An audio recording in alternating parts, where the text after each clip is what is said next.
We want to do all we can to ensure our happiness. We have good reason. Oh, I know you do, both of you. But I'm sure nothing will ever spoil things for you, Penny. You've waited too long for this and gone through too many things. Not everything. Everything imaginable, every heartache and unhappiness possible. Oh, there might be new ones we haven't dreamed of. Oh. No, we're not children. We know marriage isn't like the ads or in the movies. No. Marriage is like life, darling. Real as life, part of it.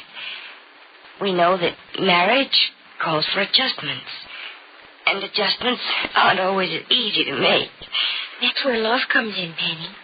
Sometimes that's where love goes out, Nora. Cricket, you don't talk like a bride of 24 hours. I'm not a bride in the storybook sense of the word, Nora. Well, look at me. Married one day and at my age. Now compare me to you. Not 19 yet, but married almost a year. Oh, I'm almost 19. My birthday and my wedding anniversary come almost at the same time. But you're still a bride, darling, married almost a year. Oh, well. Do you see the difference? Do you see why I'm facing a far different kind of thing in marriage than you are? Oh, maybe that's the way it should be, Penny.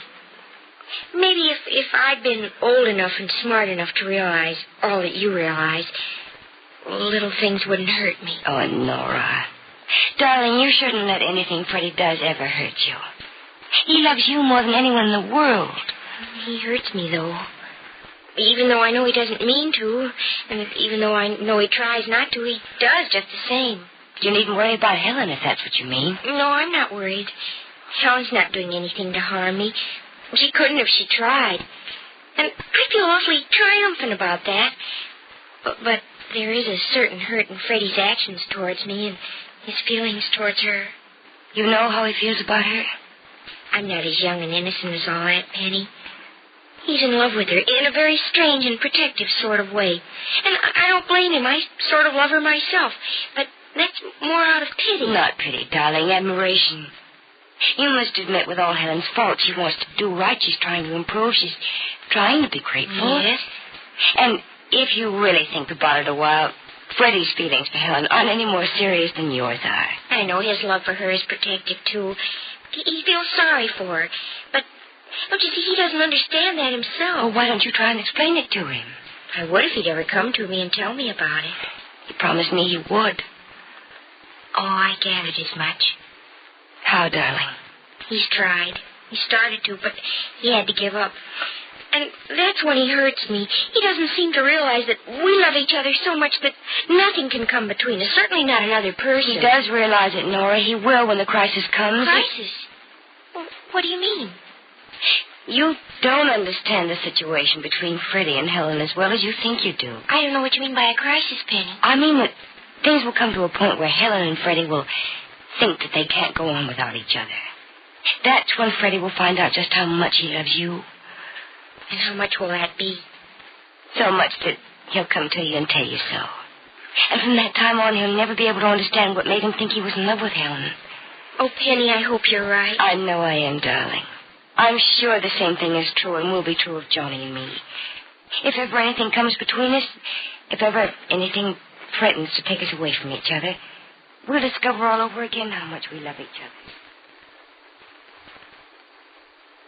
Don't need to sharpen any more of those pencils, Johnny. 3 will do for now. All right, Jed. There you are, with points sharp as a serpent's tooth. That's the thanklessness of a child you're talking about, son. Well, you weren't hinting that Penny hurt anyone by going away with me to be married, are you, Jim? Oh, no, Johnny, not at all. I think that was the best way to do it. After all, it didn't come as a surprise. We all knew you wanted to marry her. We knew that's why you didn't go back to South Africa. But did you know that Penny would marry me? Well, I knew if she didn't, she ought to have her head examined. Wasn't her head, but her heart that had me worried, Jed. Well, you'll mend the damage done to that heart of hers, son. I know you will. No, I'm going to do my best. You're off to a good start in that direction, son. But what about other things in other directions? You're going to stay in Rossville, of course. Oh, yes, and go to work, too, as soon as I can find a job. What makes you think you have to look? Well, a job certainly won't come looking for me. Well, neither one of you have to look. Well, I don't get it, Jed. There's that old job of yours in my office. And you get that, if you want it. Oh, no, Jed, I couldn't. Oh, why couldn't you? We did well when you managed the place for me, and I like the idea of keeping it in the family. I want you back, son. And as more than a manager. A partner. Gosh, I don't know what to say, Jed. When I mentioned a job, I didn't mean that you had... I know you didn't. But I want you back. Partner. Well, I'd like to come back, partner. Well, I'll have the papers drawn up this week. We want to make this official, just as you and Penny made it official. Though the language won't be as beautiful as what's on that marriage certificate of yours. I'll get it. Oh, hiya, Penny. Forgot my key. Oh, Pat Gibbs, ever since you met Angela, you've been forgetting things. Where's your head? Oh, look who's talking about having lost their head. Where's that handsome husband of yours? In the sunroom talking with Jed. Where's Angela? At the community center. You know, you were working that poor girl to death. Oh, I'm going over to help her in a little while. You mean you can get away from Johnny for an hour or two? You stop making fun of me, Pat. I'm not making fun of you. Have I told you how great I think it is? I think you have. You mind if I tell you again? No, as many times as you like. Then I'll tell you 1,000,000 times. It's right, Penny. It's what had to be. It's why you couldn't find happiness until now, because this was it. I'm sure it is. Well, stay sure. No matter what happens, no matter what comes along to threaten you, stick with Johnny. And stick with your love for him. I know what it is to let love die. Oh, Pat. Oh, but I know what it is to find love again, too. You know, too. A lost love refound. That's love without limit. Love that knows no bounds. Darling, I wish the same for you and Angela. I wish you everything that Johnny and I have found. We'll have it. And, Sis, let's promise each other something. What? Let's promise to protect and fight for the happiness we found. Let's help each other when there's need for help. I'm more than willing. But I hope that there'll never be any need for help. Let's hope not. But let's face the facts. Love's okay when love is left alone. But love's not all there is to life. And life comes first. I know. And life has pitfalls. Deep and dark and... But let there be love. And in the deepest and darkest of them, there's light. So Johnny Keith is going to become a partner in Jed's construction company. Is it wise for Penny's husband to work with her foster father? And why is Penny so aware of the threat of unhappiness that might lie ahead of her? Be sure to listen to the next dramatic episode of Hearts in Harmony. Kroger Tenderay Beef. It's delicious. Yes, indeed, ladies. Kroger Tenderay Beef is delicious. It's always fresh, always tender. No other beef so fresh can be so tender. Yet Kroger Tenderay Beef costs no more than ordinary beef. But that's not all. Kroger offers you the best eating beef you ever tasted.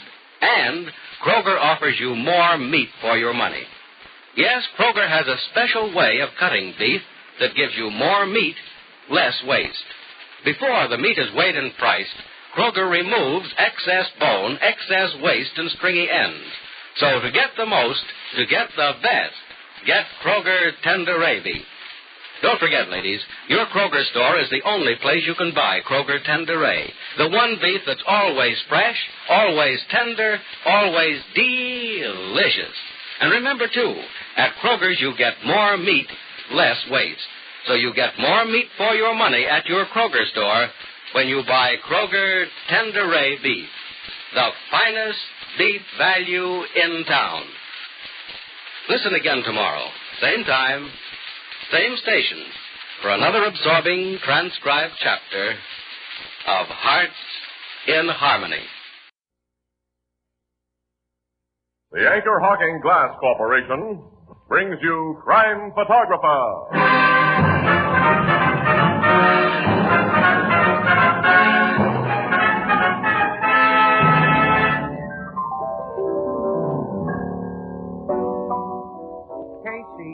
What does E-M-A-N-S-O-U-M-A-F spell? E-M-A-N-S-O-U-M-A-F. Well, what? Spelled backward, it's famous name. Famous name? Did someone say Anchor Hawking? How come Anchor Hawking? Why, everyone knows that Anchor Hawking is the most famous name in glass.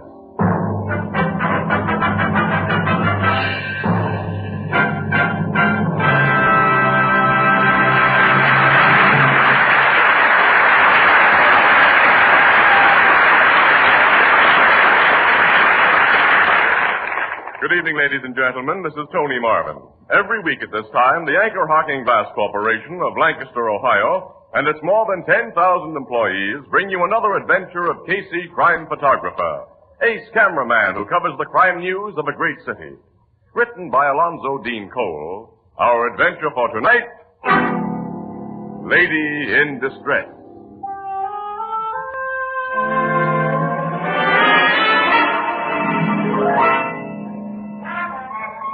Early, about 2 o'clock, a narrow midtown street lined with raucous nightclubs. Wandering lazily along it is a tall, slim man whose costume in this metropolitan center is, well, bizarre to say the least. For from his 10-gallon hat to his high-heeled boots, he's every inch the cowboy. Suddenly, from a shadowed doorway, he hears... Mister. Huh? Mister, please. You talking to me, ma'am? Yes, come closer. Here, where we can't be seen. Well, sure, ma'am, but what... I'm in desperate trouble, and I simply can't go to the police. Not yet. When I saw you. You're appearing in the rodeo, aren't you? Yes, ma'am, at the Coliseum. And you're from the South, like me. I come from Texas. You're not a part of this town, this street. I can trust you. Well, I reckon you can, ma'am. What you want I should do, Get a cab here for me, and then ride with me to Union Terminal. Well, I'd be glad to, but why? All I can tell you is some men are looking for me, and if I'm found, I may be killed.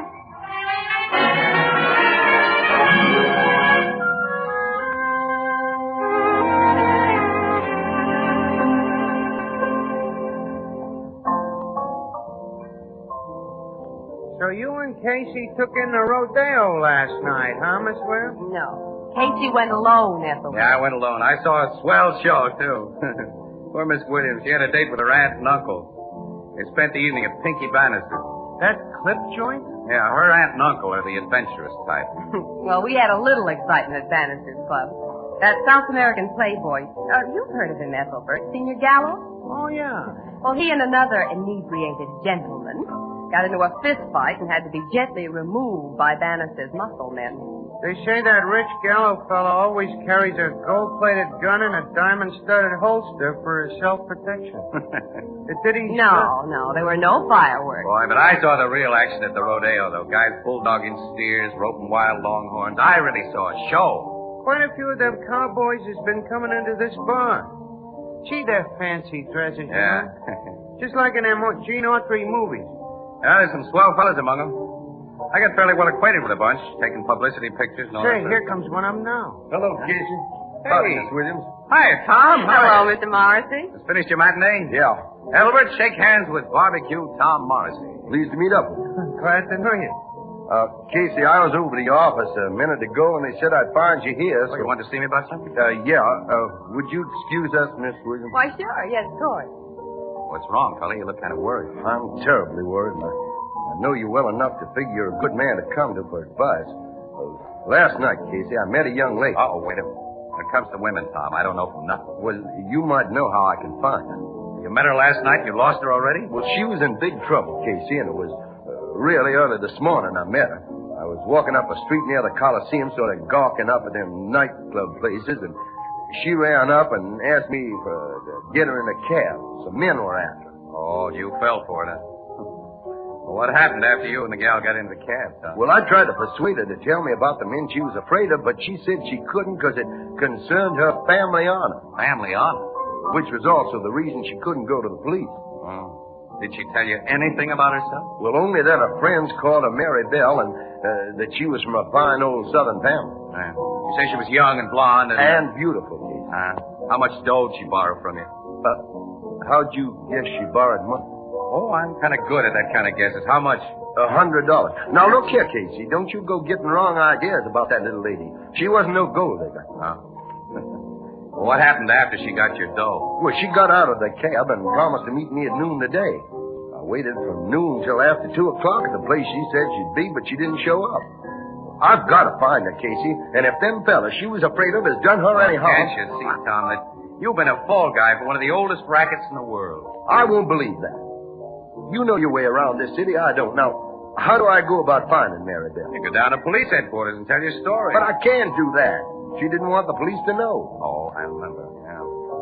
Well, for your future protection, pal, come across the street to the Express building with me. We just might find a picture of your Mary Belle in our petty racket smile.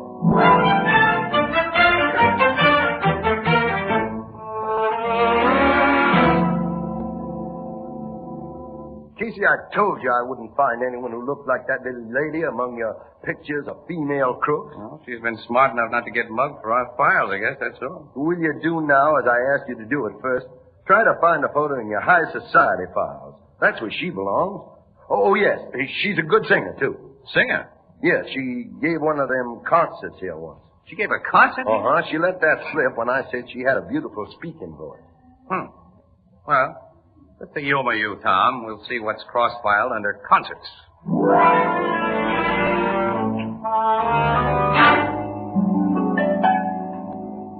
That's her, Casey.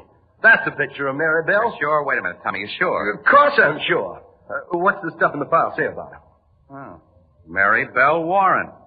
Daughter of Stephen Warren, socially prominent banker. You see, Casey? Yeah, I see. Concert, May 1945 at Maxwell Hall. House guest of Mrs. Donald P. Burgess. Hey, the Mary Belle must be the real goods. Mrs. Donald P. Burgess is big stuff around I told here. you. Okay, I've been wrong before. Yeah. Now I want to find this gal and know what goes on as much as you do. This looks like the beginning of a front-page story. Let me get that phone. What you going to do? Wait a minute. Hello, this is Casey, operator. Get me Mrs. Donald P. Burgess. That's right. Mrs. Donald P. Burgess.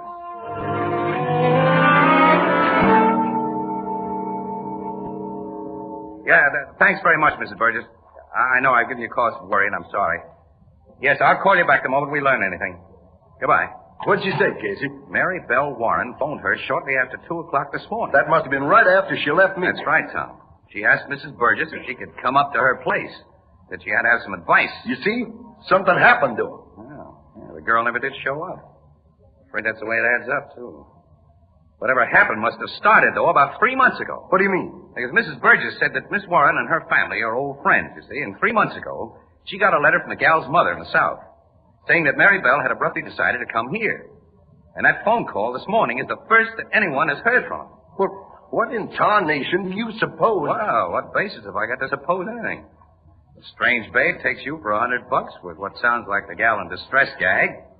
Then she turns out to have a millionaire father and top-hat social connections. But we're wasting time here. We've got to find that little... Now, wait a minute. That's too big a job for you and me, pal. We gotta take this to the cops. Neil, guess you're right. Yeah, I'll probably crab my chance of an exclusive, but I will take this picture of Miss Warren and get him started. Casey? Oh, hello, Annie. Hey, Annie, come in here a minute. Well, look, you get a lot of wound-page assignments. Ever run across the blonde in this picture? Face is familiar. Hey, Casey, I saw her last night. You what, huh? You saw her last night? Yeah, at Pink Bannister's Club. Pink Bannister? Yeah, she's a singer there. In that lousy joint? Oh, yeah, she did seem awfully out of place. She looked like a lady, and she had a sweet voice. Well, why've you got her picture? Come on, I'll tell you on our way to Pink Bannister's.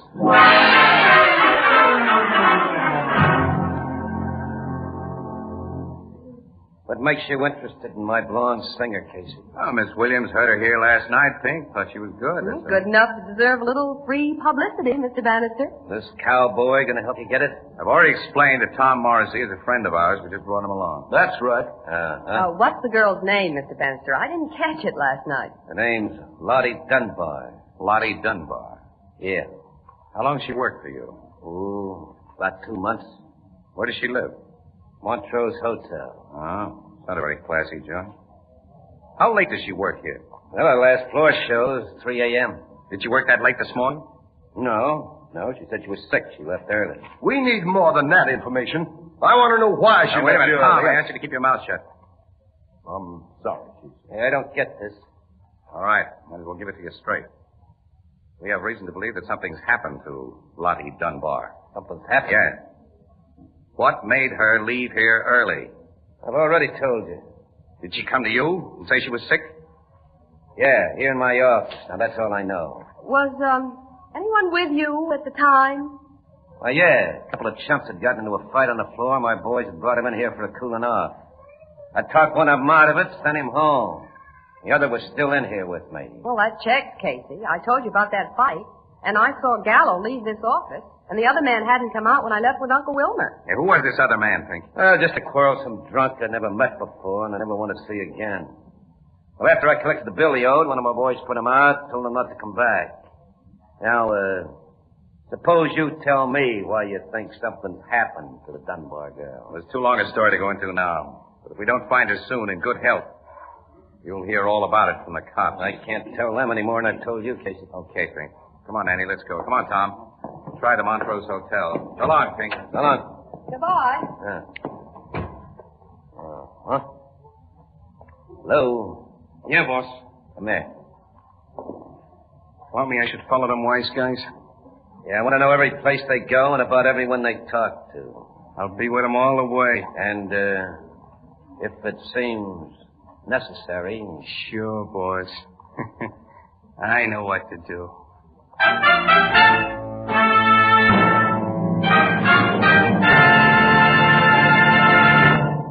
Our story will continue in just a moment.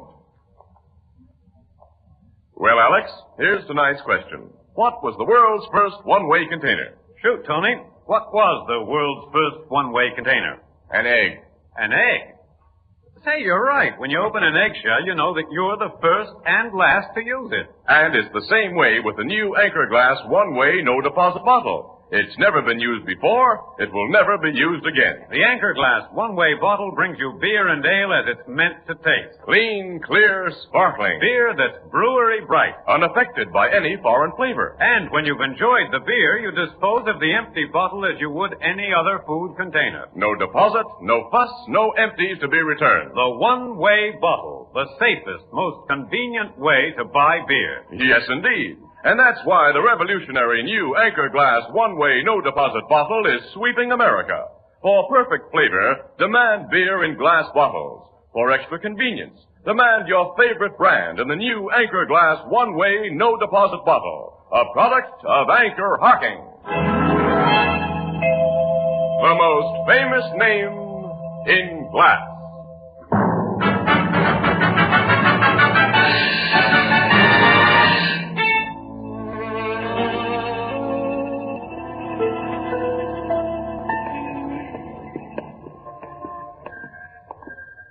Well, the hotel manager told us Mary Bell didn't come home this morning and ain't been seen since yesterday. No, I figured all this would be a waste of time.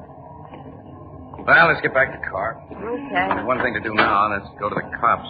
Which means goodbye exclusive. Miss Williams, how can you think of newspaper stories when that little lady may be heard Oh, of? I'm sorry, Mr. Morrison. See, Tom, we got to be impersonal in our jobs. If we weren't, we... Hey, wait. What? That guy getting into the green car up ahead of us. Yeah. Seems to me that green convertible was behind us when we drove up here. It was. I noticed it. Hey, Casey, I've just placed that man. He was one of the bouncers who broke up the fight in Bannister's place last night. Oh, that's very interesting, Annie. All right, I'll start our car and see what he does. You and Tom, keep an eye on him. Okay.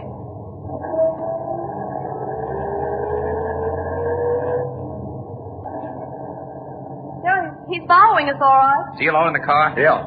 He may be closer to information about Mary Bell Warren than we figured a few minutes ago.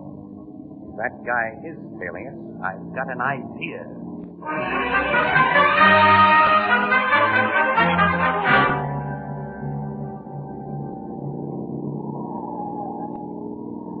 His car lights are only about 100 yards behind us now, Casey. I thought he'd creep up on us. All right, get ready for action, Tom. I'm ready. Now, look, Casey, the man in that car will have a gun, and neither you nor Mr. Morrison... Tom and I know what's going to happen, Annie. That mug doesn't. We're coming to another turn. Okay, now brace yourselves. I'm shoving the brakes on hard. He's going to hit us, Casey. No, swerve off the road. Had to. We're in the middle of it. Hit car's in the ditch. All right, come on, Tom, quick. I'm with you. You stay here, Annie. Drive our car to the roadside. Yeah, okay, I know my part. Take your hands off me. Take that gun. That's a big idea. You guys forced me off the road and then Don't play innocent. Are you going to tell us what you know about Mary Bell Warren? I don't know what you're talking about. You're one of Pink Bannister's gang. You've been following us. You got me wrong. We've got you right. You choked at me, cowboy. I'll squeeze the daylights out unless you talk. What's happened to Mary Bell Warren? I never heard of that name before, I swear. Change your Easy, tune. Tom. Wait a minute. He doesn't know that name. What happened to Lottie Dunbar? The lady who was singing in your boss's place. Talk. You better talk, punk. You haven't got a gun now. Talk, I said. I will. If you won't go to work on me, I'll spill all I got. But it ain't much, honest. All right, spill what you got. Okay. Last night, there was a fight in the club, see? Between two drunks. Yeah, that South American guy, Gallo. And another guy I never seen before. Me and the head bouncer, Jim Robbins, we broke it up. And Pink had a shag that scrappers into his private office. Pink told me to get back into the club, but Jim stayed in the office. All right, go on. Well, a little later, I get a rush call from Jim to go with him. And all he tells me is that this here babe, this Lottie Dunbar, has just been caught snooping on the boss's private business. For us to go get her. This was just before 2 o'clock. Yeah. Well, me and Jim rush out of the joint just in time to see her get into a cab with this here cowboy. So you followed us? No, I didn't follow. Jim sent me back to tell Pink everything was under control. Jim Robbins followed it. Yeah, in another cab. I don't know what happened after that, honest. You're lying. Listen, help me, I ain't. What did Pink say when you told him Robbins had everything under control? Well, he said to keep my mouth shut, that's all. And I ain't seen Jim Robbins since. I swear I don't know what's happened to that Damon. Why? Tell the truth, you ornery skunk. Hold it, Tom, hold it. Bannister's a cagey guy. He wouldn't let a punk like this in on anything big. And kidnapping is plenty big. We'll go to Bannister. I'll beat the truth out. Wait a minute, wait. You, Mug. You said the girl was caught snooping while Gallo and that other guy were in Pink's office. That's the way I got it from Jim. I think Senor Gallo is the guy for us to call on next, Tom. Come on, punk, you're traveling with us.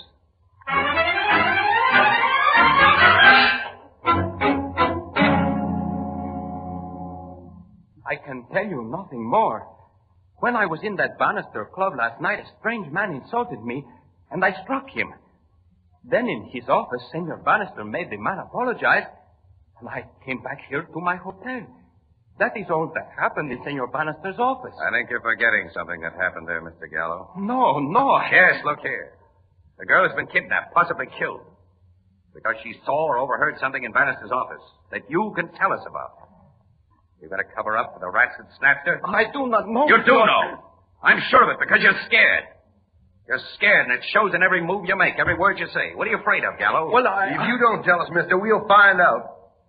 Yes, you will find out. And the police. I was a fool to think it could be kept a secret. Let's have it. Last night in that office, I killed a man. You killed a man? Yes, I am a murderer. Who did you kill? The man who insulted me. I was drinking too much champagne and I have bad hot temper. In that office, this man insulted me again. I remember that. Then I struck him. Then he hit me back hard and knocked me down. Everything went black. When I again knew what was going on, Senor Bannister and a man who worked for him were holding my arms. The man who hit me was on the floor, dead. And it was my gun that shot him. What happened then? Senor Bannister, he said he will not tell police. He said he and that man who worked for him will hide the dead body and protect me. That's what Maribel overheard, Casey. Yes, of course. What did Bannister say it'd cost you for his protection, Mr. Gallo? He did not say anything. He only told me to go home, that he will take care of everything, and I will hear from him. Oh, you'll hear from him, all right. We've got all we need to nail Bannister now, Casey. I'll say we have. While you call the police to arrest this murderer, I'll be on my way to Bannister's place. I'm going to make him tell me what's been done to Maribel, and if she ain't alive... Wait, Tom, wait. You'd only be tipping our hand, maybe losing our chance of finding that girl. Casey's right, Miss Morrissey. Well, what shall we do? Well, first I'll call the cops. To arrest me? Yes, Mr. Gallo. Thing doesn't add up. Not at all. What do you mean, Casey? I'm thinking of... Oh, hello, headquarters. Connecting with homicide. Will you, Captain Logan? Tom, here's what I mean. Yeah. If Miss Warren was snooping on Bannister while he covered up a murder, he had reason for kidnapping her. But why was she snooping? Why was she working in his joint? Why didn't she run to the cops? Yeah, there's a lot of funny things. Yeah, including that crack about her family honor. And another thing... Oh, wait a minute. Hello, Logan. It's Casey speaking. Listen, Logan, I'm going to be down to headquarters in about 20 minutes with a very wealthy Senor Jose Gallo. Because he says he's a murderer. Yeah, he's just made a confession. Yeah, well, wait a minute. Now, let me tell you something now that's really important. Put a tap on Pink Bannister's telephone lines, Logan. Yeah, right away, yes. And put a shadow on him, too, the best you got. I'll tell you why when I see you. Logan, it's too long a story to go into now. But do it, will you, pal, and quick. We're starting right away. Goodbye.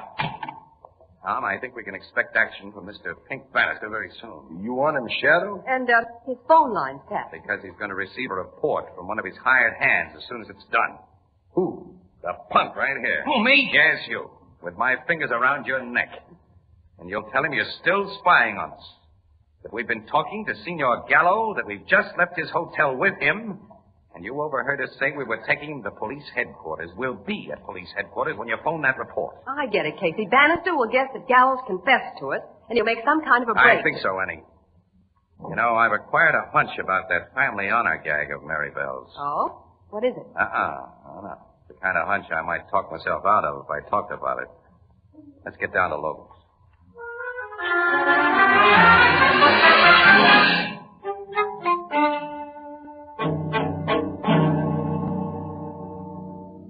It's nearly 5 minutes since that mug phoned our dictated report, Casey.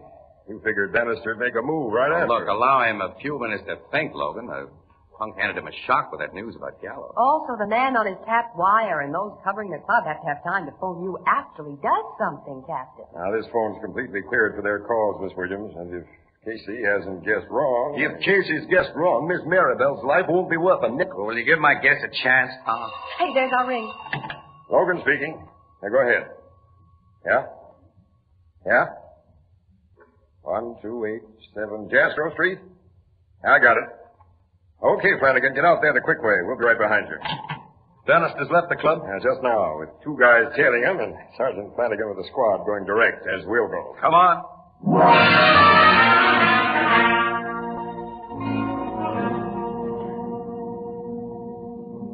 He's gone into the house, Captain. That's all I've been waiting for, cowboy. My men have the joint completely surrounded. Come on. That big window in front, Logan? Yeah, watch out for flying glass, Miss Williams. Now, my head's down, Captain. Here goes.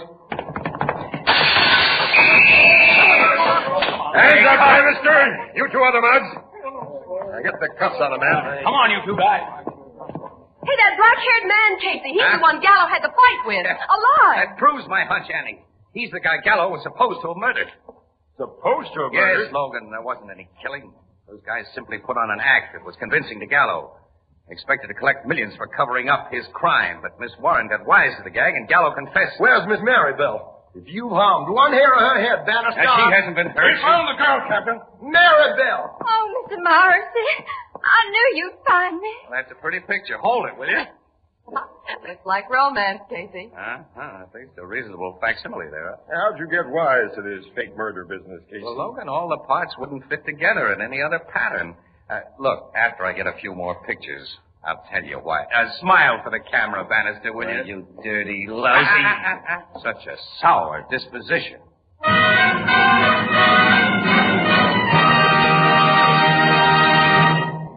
We'll join the crowd at the Blue Note in just a moment.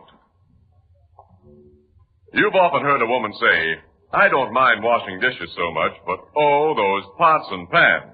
That's because she uses ordinary pots and pans. Now, when you use Fire King oven glass, you reduce that tiresome kitchen drudgery to a minimum. First, because Fire King oven glass is so amazingly easy to clean. Fire King is a special non-porous surface that's literally mirror smooth. It comes clean in a jiffy and never absorbs baking stains or odors. Now, second, you save dishwashing time because you bake, serve, and store leftovers all in the same Fire King dish. You'll find a wide variety of Fire King casseroles, pie plates, and general utility dishes in all sizes at chain and department stores and wherever household glass is sold, all at amazingly low prices, all guaranteed for 2 years against oven breakage. Ask for Fire King oven glass by name. Fire King is a product of Anchor Hocking, the most famous name in glass.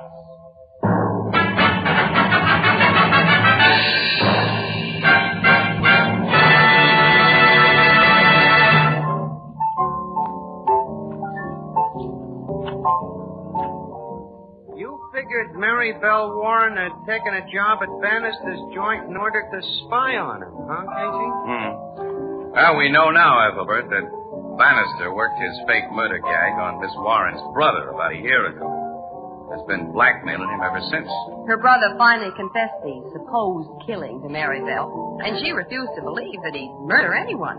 So she came down here under an assumed name to get the lowdown. That guy Bannister had some racket, making people believe they were murderers and then blackmailing them. Yep. Uh-huh. That's exactly what they did to Mary Bell's brother, who, like Gallo, had been drinking too much to think straight, you know. There's one thing I don't quite get yet. What's that? Miss Mary Bell Warren had money. Why did she borrow $100 from that cowboy? Oh, she's a smart babe, pal. In case Bannister's mugs caught up with her, you see, as Jim Robbins did. Huh? Well, she figured the loss of $100 would make Tom try to find her. She's convinced now that he didn't need such an incentive. Think him and her are going to team up this way? Looks like an order for a double harness. Yeah, it really does. You know, Ethelbert, I suppose your sister Edna would say, quote, 2 can live as cheaply as 1, unquote. Oh, no, Casey. No? No, she knows better than that. Oh. She says, quote, anybody can be a cowboy. All you got to do is sit on your kitchen stove and sing Home, Home on the Range, unquote.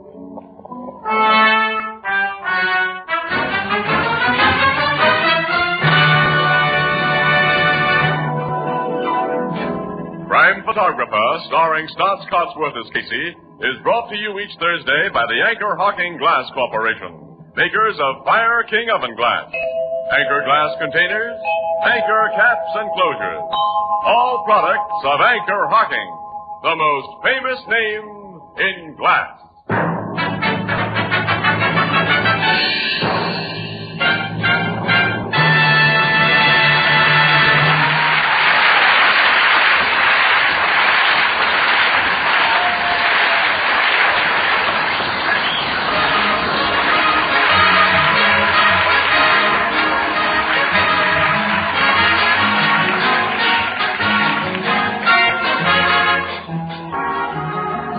Photographer is directed by John Dietz. The original music is by Archie Blyer, and the program features Miss Jan Miner as Anne and John Gibson as Ethelbert. Herman Chittison is the Blue Note pianist. Once a year, you have the wonderful opportunity of helping your community through your community chest. You're urged to give generously because in no other way can so many needy people and so many worthy causes be helped so well. The community chest. Everybody gives, everybody benefits. This is Tony Marvin saying goodnight for the Anchor Hocking Glass Corporation of Lancaster, Ohio, with offices in all principal cities of the United States and Canada. Say, Thursday night on CBS is the biggest show in town, so stay tuned for exciting dramatizations on Reader's Digest Radio Edition, which follows immediately over most of these stations.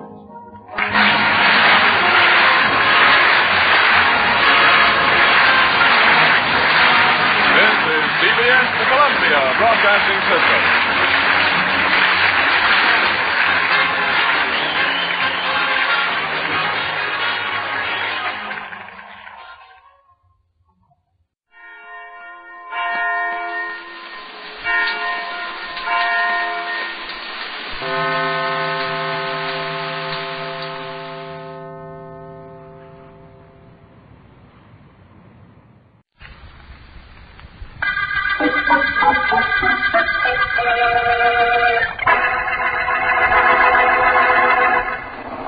How much further, Markham? Not too far. It's around a bend in the road up ahead. That's the spot where Mr. Joyce's body was found, eh? That's right. Knocked in a ditch on the left side of the road.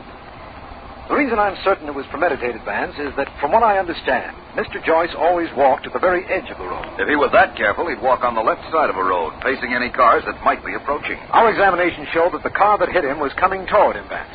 That's what bears out our theory. Sorry we're getting out here so late in the evening, but I couldn't reach you before. I was busy cleaning up another case. By the way, you realize, of course, Markham, that we're being followed. Oh, yes. Well, my turn to be surprised at you, my friend. I got a little tired of having you do that to me on every case we work on, Vance. You don't mind, do you? Not a bit. I promise to do it to you again on this one, too. Providing you'll tell me who's in the car in back of us. It's Dan Stevens of the FBI, Vance. He was on his way out here, and Heath told him we were coming out, so he said he'd follow us. Any objections? Of course not. He said he'd wait in his car until we were through examining the scene of the crime. He said he didn't want to get in the way. What he meant was that he wanted to make his own observations. But that's perfectly all right with me. Here we are, Vance. Here's the curve, and there's the spot. Mr. Evans was found across the road, eh? That's right. A little way down from that big tree. Very interesting. If your theory is correct, and the car came down this road the way we came, intent on hitting Mr. Joyce, he'd have to come very close to that tree as he made the turn. I wonder. You wonder what? Come with me and see. Better get out my side. All right. Yeah. I'm right with you, Vance. Well, I see our FBI friend has stopped, Markham. He's keeping his word not to interfere till we were finished. Well, here's the tree, Vance. Tell me what there was about it that made you think. Made me hope, my friend. Hope that perhaps the murder car grazed it. And took some paint off, you mean? Mm-hmm. That wouldn't do us much good. As soon as the driver noticed it, he'd have the scratch repainted. Oh, of course he would, but... Oh, you found something on the tree, Vance? I most certainly have. A bit of paint. Dark green paint. Markham, we may have something here. Signal to Mr. Stevens of the FBI to come over here, will you? Certainly. Oh, Stevens. Stevens. Yes? You come over here, please. What for? He's coming, Vance. Why do you want him? Markham, do you know the FBI can take that little bit of paint on the tree trunk and tell you what make of car it came from and what year and what model? Yes, I've heard that. It's true. J. Edgar Hoover, head of the FBI, mentioned it in a speech the other day. They can do the same tracing with a fragment of glass from the headlight and sometimes from a windshield. Oh, hi there, Markham. You yelled for me? Yes, I did, Stevens. I'd like you to know Philo Vance. The private investigator? My pleasure, Mr. Vance. Thank you. It's a privilege to meet a member of your great organization. Now we can consult the corpus juris secundum together. Latin wasn't my star subject in college, Vance. What does that mean? Nothing important, believe me. What is important is this. Mr. Stevens, I want you to look at that bit of paint on the tree. Where? Oh, yes. Yes, I see it. I understand the FBI laboratories can tell what make of car that paint came from, the model of the car and the year. That's right. I'll just take my penknife and remove that paint and a bit of the wood it's on. That won't hurt the tree any. Now, what process does your FBI determine all the details from just a bit of paint, Stevens? Well, it's pretty long and involved, and it isn't necessary for us agents to be familiar with the details, Markham. Being cagey, Mr. Stevens? No, not at all, Vance. I honestly don't know. I know enough to believe we've got a very valuable clue here, though. I think we have. Will you rush it back to town for analysis? I most certainly will. I'll phone Mr. Markham a report as soon as I get one. Oh, where will you be the first thing in the morning, Markham? They've fixed a spare room for me at the Joyce main house. I'll call you there. Where will you be, Vance? With Markham. I haven't met our suspects yet, and after a good night's sleep, I'll start on that niece and nephew first thing in the morning.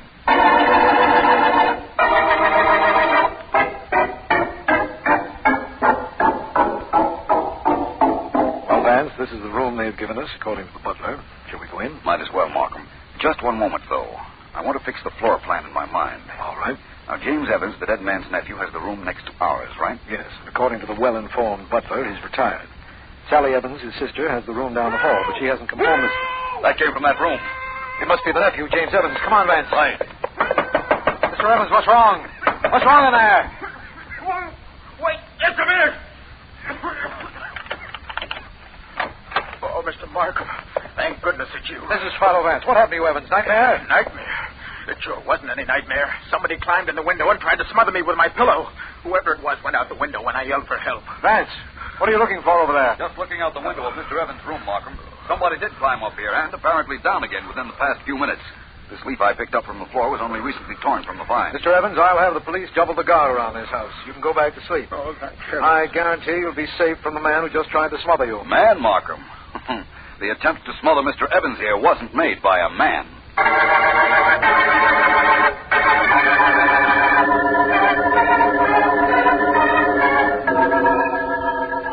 that you who just came in, Sergeant Heath? Yeah, Vance, it's me. Enjoying your breakfast? Yes, very much. Care to join me? I had breakfast hours ago. Where's Mr. Markham? I left him upstairs sleeping. So you caught the girl who tried to smother Mr. James Evans last night, eh?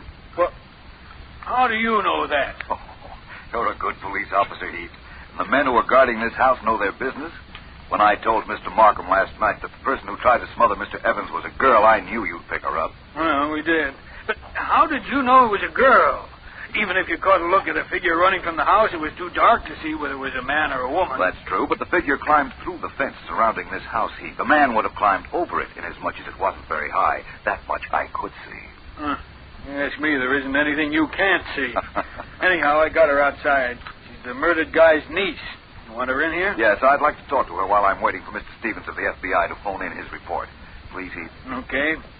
Hey, Murdoch, bring that Evans girl in here, huh? All right. You getting anywhere on this case, Vance? In distance, nowhere. In intensity, I'm doing very well, I think. Well, what is it you want with me? Miss Evans, I believe I'm Philo Vance. I'm delighted. Well, the words are right, but the tone is wrong. Heath, do you mind? No, Vance, I'll leave you to yell if you want something. Right, thank you. Miss Evans, why did you try to smother your brother last night? Excuse me, please. I'd better take that. Philo Vance speaking. Vance, Stevens of the FBI. I got a laboratory check of that paint from the tree. Comes from a 1942 Plymouth. Probably a convertible. Well, that's excellent, Mr. Stevens. Thank you very much. Do me one more favor, will you? Well, sure, Vance. What? The dead man had a brother, the only individual in this case who benefits from the will. Meet me at his office in an hour, will you? It's in the Wilcox building. I'll be there. See you later, Vance. Goodbye. Goodbye. Now, Miss Evans, as I remember it, I had asked you why you tried to smother your brother last night. I did it because I loved my Uncle Simon. Am I to see the connection between my question and your answer? Of course. My brother killed Uncle Simon, so I wanted to kill him. So your brother killed your uncle, eh? Yes. Can you prove that? No, I just know it, that's all. Well, that, I'm afraid, isn't enough. Miss Evans, what kind of car do you own? I have a convertible. Plymouth, 1942. Yes. How did you know? That was the car that ran down and killed your uncle, Miss Evans. Right now, I have a clue I want to run down. And then I'll be back to you.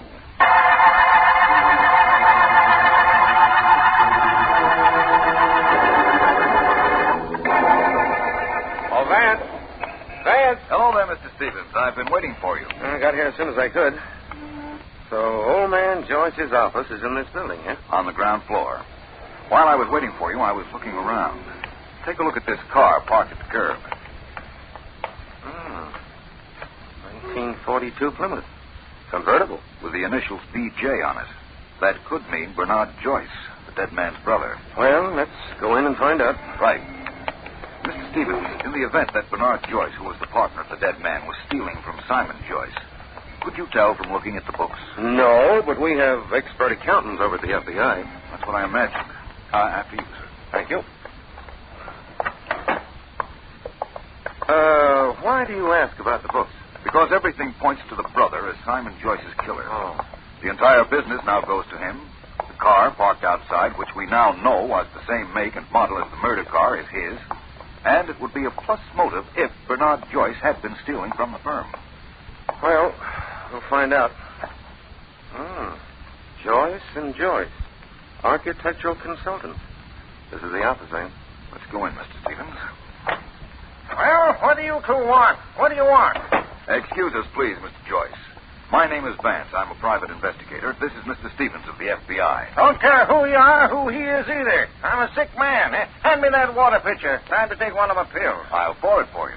That's enough. That's enough. What are you trying to do? Give me enough water to drown me? I'm sick enough as it is. Mr. Joyce, where were you when your brother was murdered? He wasn't murdered. He was out walking. He was hit by a car. It was an accident. Very well. The accident occurred early on Tuesday morning, about 8:30 a.m. Where were you at the time? 8:30 Tuesday? I don't know. I was driving around somewhere, I imagine. No place definite. Wanted to pick up my nephew, James. A fine boy, James. Only he wasn't home. His sister's a devil. He's a fine boy. Now, be quiet now, both of you. This is a business I'm trying to run. Hello? Hello, this is District Attorney Markham. Is Philo Vance there? Oh, Vance? That's my name, sir. Yeah, he's here. Wait a minute. For you. Is there an extension I can use, Mr. Joyce, where I won't be overheard? What's the matter? Afraid I'll hear you? Yes. Now, go in that office there and close the door. Thank you. Stevens. Don't worry, Vance. I'll see that Mr. Joyce hangs up the minute you pick up that phone. Thank you. I won't be long, gentlemen. Take your time, Vance, old man. Right. Markham? Hello, Vance. What was that sound? Somebody listening in? That was Mr. Joyce hanging up the phone in the next room. What's bothering you, Markham? Vance, I'm completely restless about this case. Nothing's happening. I was wondering if you'd found out anything. I think so, Markham. For instance, I know who killed Simon Joyce, and I know why he was killed. But unfortunately, I can't prove a case against our murderer yet.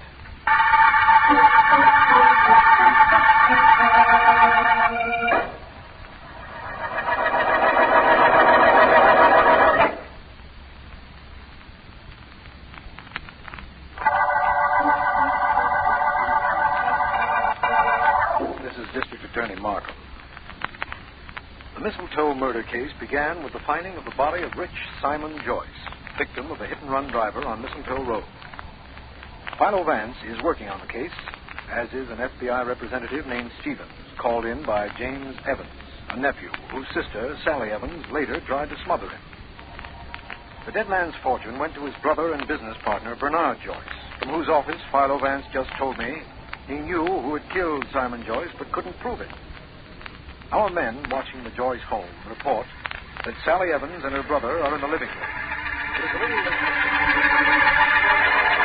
So, you tried to kill me, did you? Tried to smother me while I slept. I tried once, and I'll try again. Only this time I'll do it. Look, you little hellion, I'll teach you not Come to... one step nearer to me, and I'll let you have it with this lance. You don't scare me. The place is full of policemen. You wouldn't dare. Oh, wouldn't I? Try and see. Why shouldn't I do it? You're a murderer. You killed Uncle Simon. Stop acting. You did it and you know it. Don't try to make it look like me or I Don't swear do it, I'll... James. Don't touch me. I'll make you sorry you ever... Hey, what's going on in here?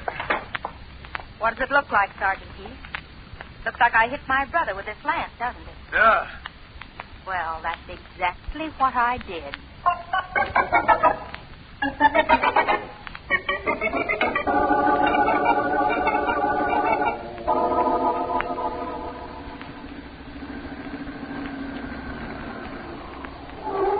Vance, is that you in that car? Yes, it's I, Markham. Just drove here from the city. Been interviewing Mr. Bernard Joyce. Vance, what did you mean by telling me you knew who killed Simon Joyce but couldn't prove it? Tell me who it is, and we'll find a way of making the guilty one confess. Sorry, my friend, not yet. Is that the garage where the family kept its cars? Yes. Is that where we're heading? That's right. How many cars in the garage, Markham? 2, both Plymouth convertibles. Belong to the nephew, James Evans, and the niece, Sally. What year Plymouth, Markham? I'm not sure. 41, 42, I'd say, as a guess. Why? I'll tell you when I see them. Which should be now. Well, there we are. Now, this car on the left, initials S.E. That must be Sally's. Yes, that goes without saying. And the other one is James' car. May I repeat what you've just said? That goes without saying. This model of Miss Evans is a 1942. That's interesting. Help me look for a scratch on the fender somewhere, will you? Of course. While we're looking, I'll tell you that Simon Joyce's brother has a 42 Plymouth convertible. I saw it. It had a scratch on the fender, newly painted. Oh, I see what you meant when you told me you knew our murderer. No, I don't think you do. Now, look here, Markham. Look, a newly painted spot on the girl's car. Of course it is. Well, Vance, that complicates things somewhat. Think so? Let's inspect her brother's car. I guarantee that has a newly painted spot on it, too. What? Our murderer is very cute, Markham. There was undoubtedly a scratch on the murder car, so he scratched and painted over the cars belonging to our other 2 suspects. Vance, here's the scratch on James Evans' car. Newly painted over, too. There's a phone over there. Want to call the FBI and report this to Stevens? He has a right to know. I believe he's questioning Miss Evans in the house now. I would like to call Mr. Joyce, though. It's a coin telephone, and I don't have any change. Let me have a nickel, will you? Certainly. I'm sorry, Vance. All I have is $2 half. No, it doesn't matter. We'll call from the house. We can use the room we had last night. Vance, wait a minute. Why? I can be of a little help on this case anyhow. The FBI report said that the paint from the tree came from a 1942 Plymouth convertible, right? Yes, of course. Well, look here at James Evans' car. It isn't a 42 at all. It's a 40. He could have been driving Miss Evans' car, Mark. That's right, I suppose. No, I'm sorry, my friend. I didn't mean to confuse you, but it's wrong. Miss Evans' car can't be driven. I inspected the motor last night. The carburetor's been removed, and the dust around it indicates it's been out for some time. But Miss Evans could have been driving her brother. No, I'm sorry. She couldn't have. That's a 1940. I found that out myself. Confused, Mark? Confused is a charitable word. Well, you won't be in that state much longer. No longer than this evening, believe me. By that time, I'll have this entire case ready to lay right in your lap.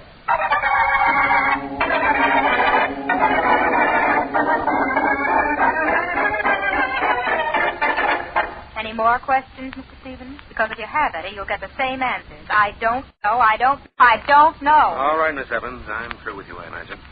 Where's your brother? He left here for town about an hour ago. He'll be back for dinner. I hope you don't intend to leave the house. He can go and I can't. I wasn't able to see him to tell him that he couldn't leave. Now, I'm going upstairs to chat with Vance and Markham. I hope you'll... sit still, please. I'll take it. Hello? Stephen speaking. Stevens, this is James Evans. Yeah? I'm calling in to report. I intend to remain here in town, and I won't be back at the house till morning. I'm sorry, Mr. Evans, but I'll have to ask you to come back. Come back? Yes, I have something very important to discuss with you. Very important. Oh, really? Well, when do you want me to come back, then? At once. Okay, I'll drive back, but it'll take an hour. Goodbye. Bye. Your brother's on his way back. For my part, he can stay away forever. Look, Mr. Stevens, I know he killed Uncle Simon. I can't prove it, but I know it. I assure you, Miss Evans, I'll investigate him thoroughly. And I'm sure Mr. Markham, Philo Vance, and Sergeant Heath will do the same. You might be interested in knowing that we do have a very definite clue. It seems that the car that killed your uncle... Help! Help, Mr. Markham! Vance, help! They're coming down, Miss Evans. What happened here? What happened, Miss... How did this happen, Miss Evans? Stephen. I don't know. I was talking to him, and a shot came from the window, and he fell right here. Right in front of me. How is he, Markham? He's dead. Bullet got him in the heart. My brother was in town. He just called up, and Mr. Stevens told him to come back. And then Mr. Stevens came over here to talk to me, and then there was a shot. No. Take it easy, Miss Evans. You won't be under this strain much longer. Philo Vance has promised to name your uncle's murderer. There's no question that whoever killed him killed Stevens. We'll have him in custody by this evening. Right, Vance? That's correct. First, I want to pay another visit to the garage and then to the police laboratory. Come with me, please, Markham.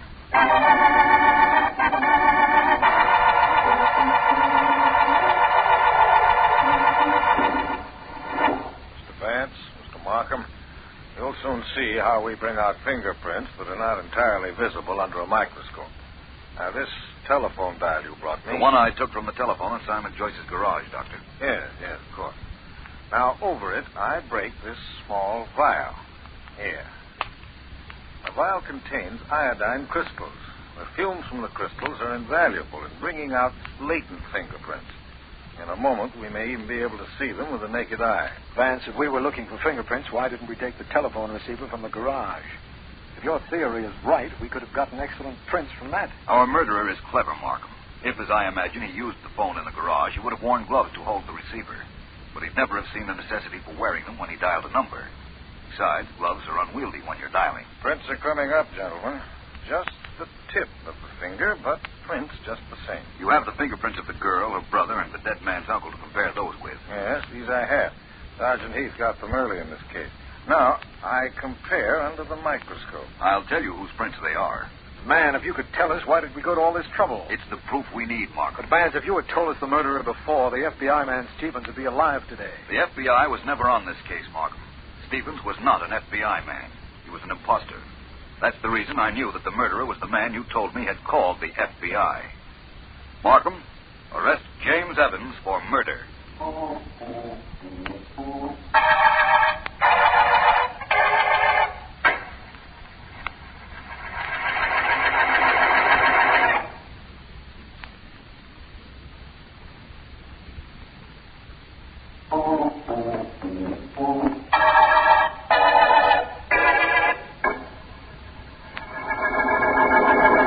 My nephew, James. My favorite nephew. I find it hard to believe. Please, Mr. Vance, the water pitcher. Certainly, Mr. Joyce. Mr. Joyce, it was because James was your favorite that he killed your brother. He knew the entire state would go to you, that you were sick, and that you would eventually pass on and leave everything to him. A poor, misguided boy. He thought he was very clever, didn't he, Vance? In a way, he was, Markham. That business of calling in the FBI was very cute. We've never had that happen before. Vance, how did you know that Stevens wasn't an FBI man? And that as a consequence, James Evans never called the Federal Bureau. That was my lead to him almost from the beginning, Markham. In the first place, according to the FBI manual, a federal investigator must either be a lawyer, a linguist, a scientist, or an accountant. Early in the case, I mentioned a very well-known law book, Corpus Juris Secundum. It's in every lawyer's office. And Stevens had never heard of it. That's what he said. And he didn't know that the Latin words meant second body of the law. Therefore, he wasn't a linguist. When we were on the way to visit Mr. Bernard Joyce here, Stevens told me that if there was a discrepancy in the books, he couldn't find it. He'd have to take it to the FBI offices. Proving he wasn't an accountant. Exactly. And when he couldn't explain the process by which the paint from the murder car was checked and analyzed, I knew he wasn't a scientist. Well, if he wasn't a lawyer, an accountant, a linguist, or a scientist, he couldn't have been an FBI man. Simple. That's true, of course. But, Vance, what made you think to take the dial from the garage telephone? If my logic was correct up to there, it was James who killed Stevens. He had called Stevens on the phone a moment before, saying he was in town. Yet a moment later, Stevens was shot. This even I understand now. If my nephew was in town, he couldn't have been near enough to kill Stevens a moment later. No, but if he called from the garage, he could have.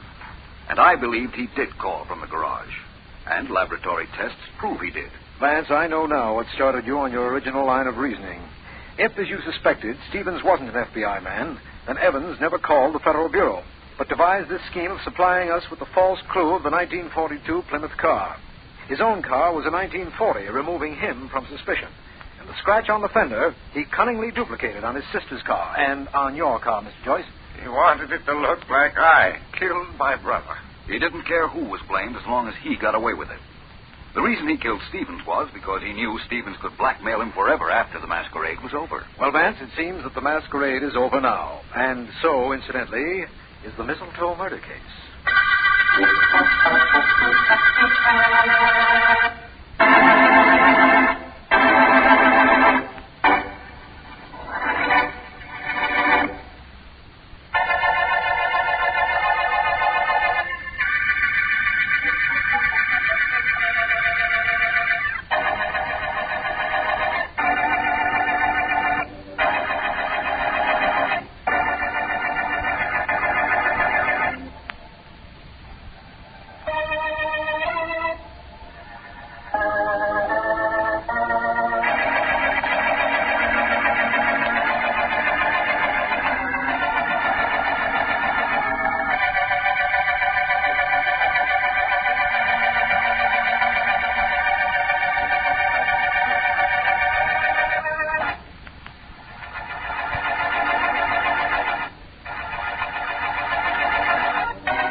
Calling all detectives.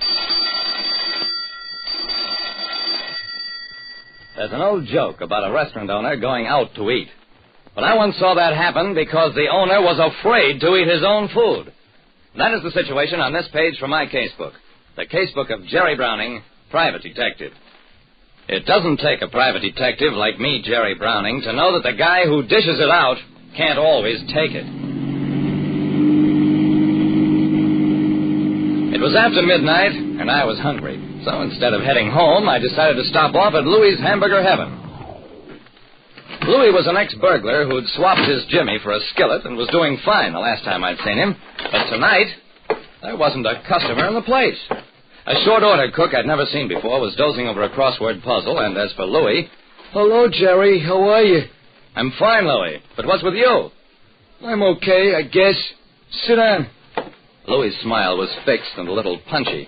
Got a lot of improvements since you've been here, Jerry. Hey, Gus, meet an old pal, Jerry Browning. Gus put down his crossword puzzle, waddled over, gave me a flabby hand to shake. Pleased to meet you. He turned to Louie. Guess I'll go on back and clean up, Louie. Yeah, Gus, go ahead. When Gus was out of hearing, Louie whispered, Gus has a record, Jerry, just like me. That's why I hired him. You gave me a break once, so now I'm passing it along. Gus is going straight. He'll never steal no more. I grinned. That's fine. But right now I'm hungry. Every time I come in here, you offer me a fish burger or a chocolate burger or something. Why not tonight? Louis gulped. Oh, Jerry, you make me feel like a heel. Tell you what, I'll take you out and buy you a sandwich. Strictly between the two of us, the food in this joint is buzzing. And I mean buzzing. When I stopped off at Louis's Hamburger Heaven, he told me his food was poison, and he meant it. We went to Louis's competition, Clancy's Chili Parlor. Louis, about time you wised up that your food ain't fit for human consumption. What'll you have, gents? Louis winced, but swallowed the insult. Chili, a steak burger with trimmings, apple pie, a la mode, and coffee for my pal. For me, a glass of water. While I ate, Louis told me his tale of woe. Business was fine, terrific. So good I had to hire a nightman. Gus, the one you met, Jerry. I put in a new stove, a great big deluxe refrigerator. It took 4 guys to lug the thing in this morning. It's so big. And tonight a guy orders a Louis burger, a peanuts and tuna fish, and he gets sick. He says it's the food. Who am I to argue with the guy, so I says it's on the house. Okay, comes the next guy, bacon burger. He gets sick too. So I try some food. I get sick. Gus tries it. He gets sick. No matter what we try, the stuff makes us sick. So when more customers come in, I tell them we're out of everything. Everything in your place has gone bad?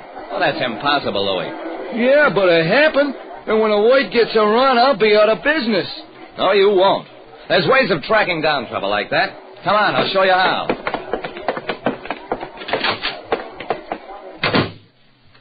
Back at Louis's place, we found Gus the nightman down on all fours trying to get a mop stick behind the big gleaming refrigerator.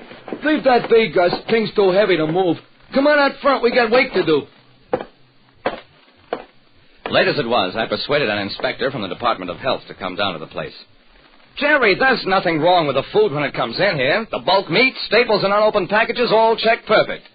And what's been making people sick? Well, that's easy.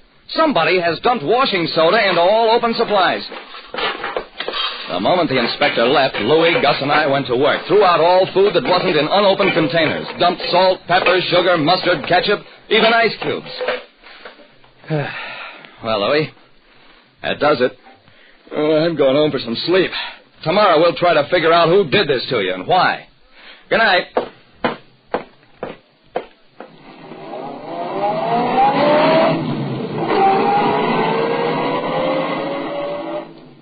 When I got to my office the next morning, I found an urgent message from Louis. Hamburger Heaven was on fire.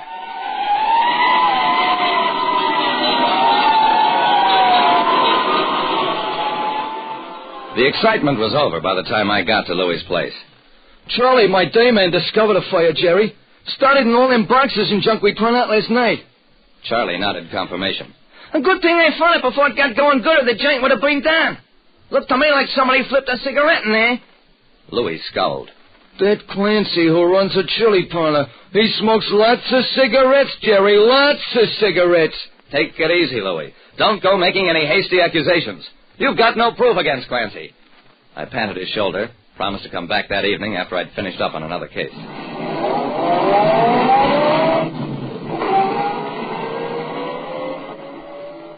But when I arrived at Hamburger Heaven late that afternoon, the place was deserted again, and Louis looked gloomier than ever. It ain't no use, Jerry. There's a hex on me. What's the matter now? Gus, come here, Gus. Let Jerry take a look at you. Gus waddled over to us. His face was a mass of red spots. Measles the guy has got. Now I'll be quarantined for a couple of weeks, and I sure can't blame that on Clancy. Oh, I guess not.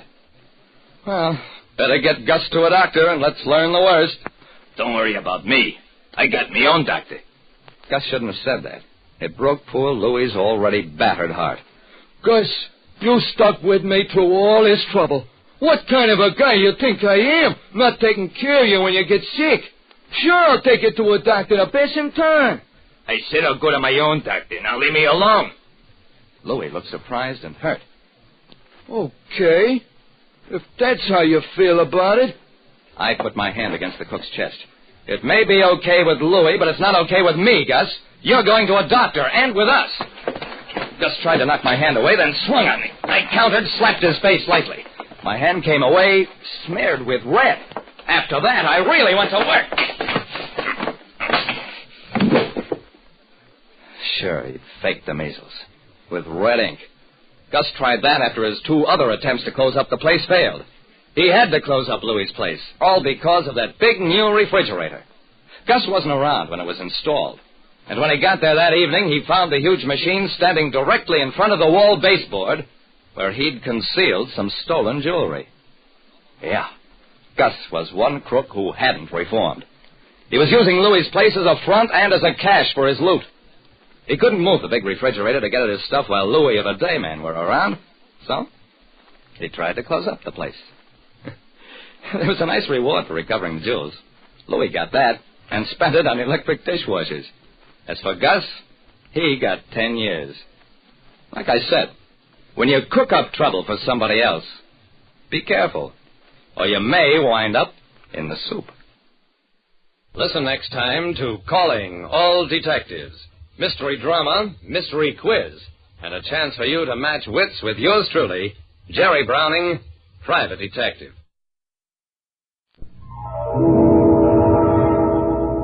Laugh a while, let a song be your style, use Fitch shampoo. Don't despair, use your head, save your hair, use Fitch shampoo. The F.W. Fitch Company presents Barry Sullivan as Private Detective Richard Rogue in Rogue's Gallery.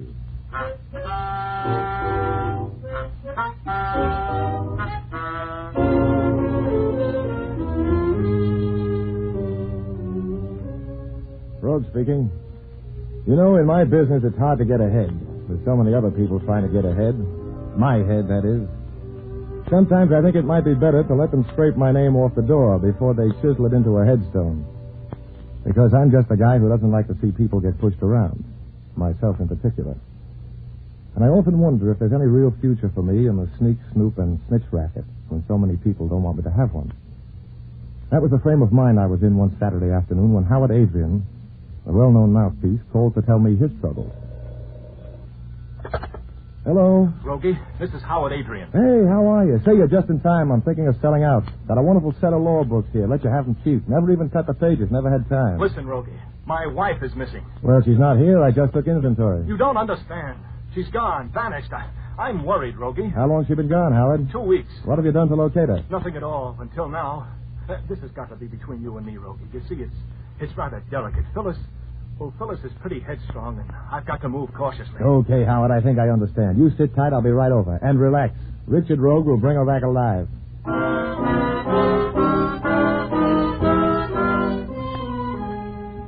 Yeah, that's what I said. But the way it turned out, I didn't. I paid a call on Howard Adrian. His outer office was empty, and when I entered his private office without knocking, I found him kissing his secretary. It made a pretty picture, suitable for framing. Well, now I get it.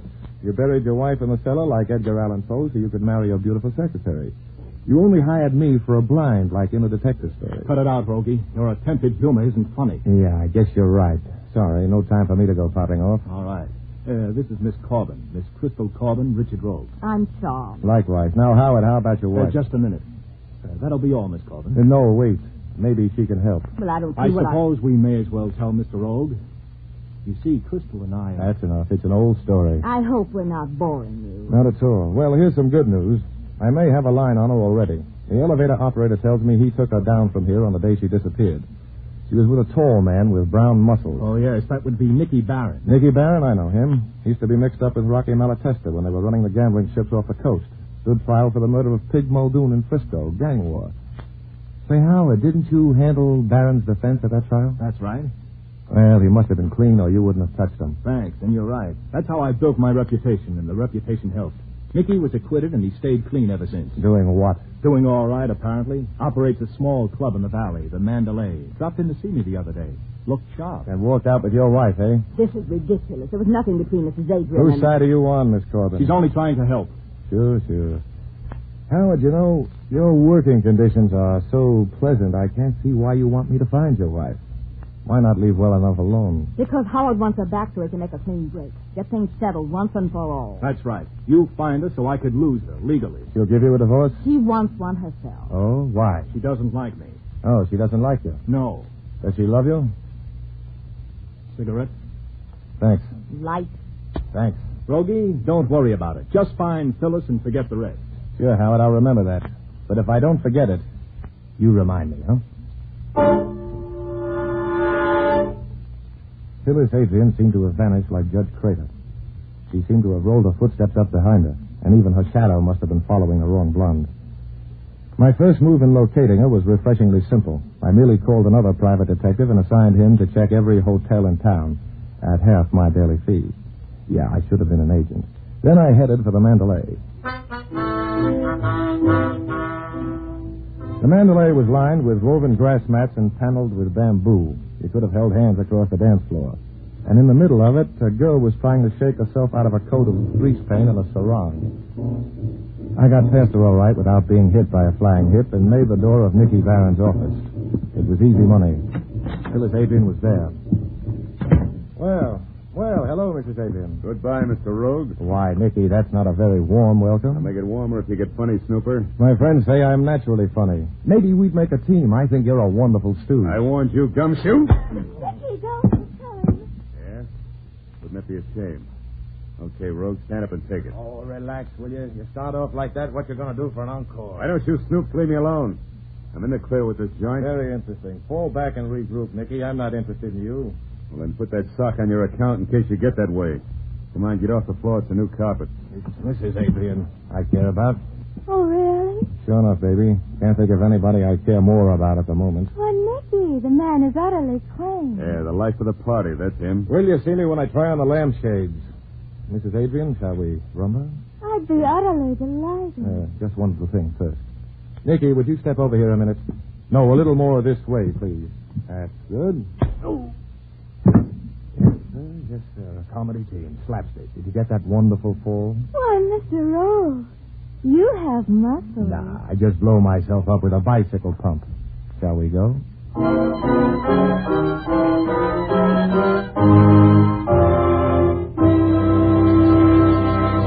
And that's the first act of tonight's graphic adventure from Rogues Gallery.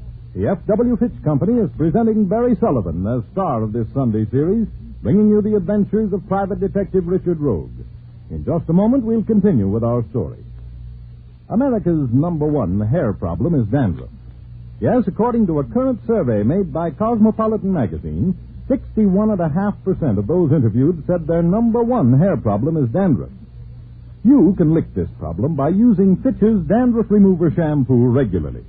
Fitch is the only shampoo made whose guarantee to remove dandruff with the first application is backed by one of the world's largest insurance firms. Keep your hair dandruff-free with Fitch shampoo. And men, for hair with that just-combed look, use Fitch's new Quin Oil hair tonic.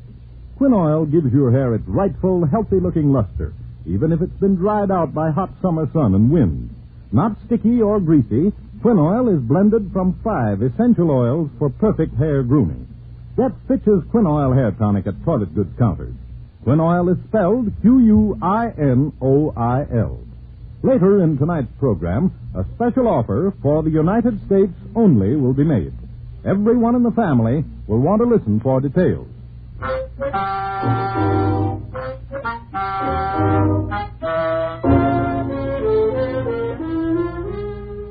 When I walked in on a tender love scene between Howard Adrian and his secretary, I couldn't see why he was so anxious for me to locate his missing wife. But I did locate her, and I was ready to take her home. So I had to overcome the objections of one Nicky Barron, proprietor of the Mandalay. I guess Nicky was convinced, though, because as he lay there on the carpet, he didn't seem to have another word to say. Well, for a moment, Phyllis Adrian seemed undecided between the horizontal Mr. Barron and the perpendicular Mr. Rogue. Then she began to smile. I must admit that's an utterly divine Sunday wallow you've had. Just part of life at its best. Yes. It's given me an idea. Be a nice boy, will you, and wait for me in the lobby? Well, I don't like to wear out my welcome. Oh, it'll only be a minute. When this wilted snapdragon revives, I'll have something to say to him that isn't for yours, shall I, dear? Dear darling. So I was a darling. What else could I do? In that silk dress, Phyllis Adrian's geography was making history. I waited in the lobby, and I was just telling the hat check girl to look out for men who tell hat check girls to look out for men when someone tugged at my sleeve. I turned around. At first, I didn't recognize her without her lipstick smeared. It was Crystal Corbin. Well, well, Miss Corbin. You're looking a little like a Dresden doll tonight. Thanks. Same to you. Look, Mr. Rogue, you've done your job. You found Mrs. Adrian. That's all Howard's paying you to do. Why not be smart and stop playing with dynamite? Leave Nicky Barron alone. Crystal, kid, you surprised me. What makes you think I'm interested in Nicky Barron? Because I know you had Betty Callahan checking the newspaper files this afternoon on the death of Pig Muldoon.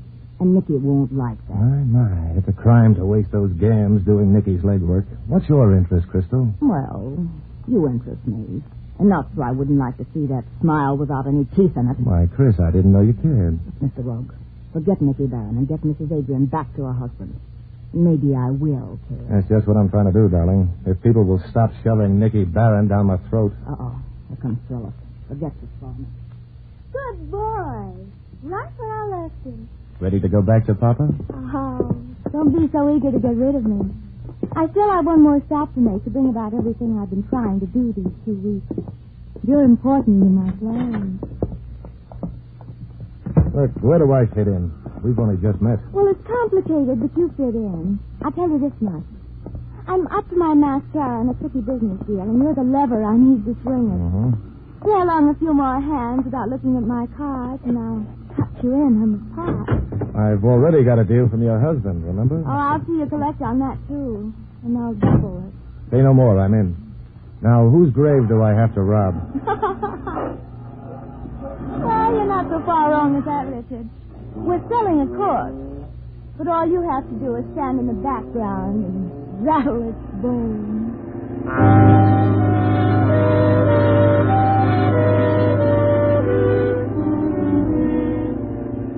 We got where we were going at 10:25. It was a house on the ocean front, near Malibu.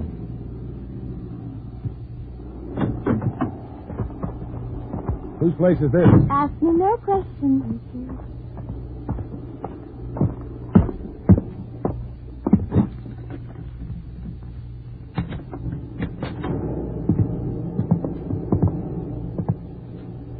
What are you waiting for?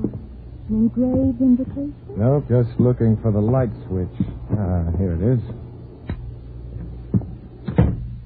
The place was a man's idea of what a woman would think a man's place ought to look like. Lots of copper, knotty pine, big brick fireplace, white bearskin rug, you know, the works. One end of the room was sliding glass windows from top to bottom, looking out on a private beach and plenty of Pacific. I'd no sooner cased the layout than Phyllis Adrian snapped off the lights. Hey, cut it out. I'm scared of the dark. Oh, now, Mr. Muscle, don't tell me you're frightened of poor little me. Could be, baby, could be. But I just don't like the idea of making mud pies in somebody else's sandbox. Relax. Come here and sit down. Don't you love the moonlight, Richard? It's overrated. It shines on the same things the sun does, baby. But on them it looks good. Yeah. Yeah, I guess there's none of us so perfect we couldn't stand the softer focus. In more ways than one. More ways than one. Let's just stick to one.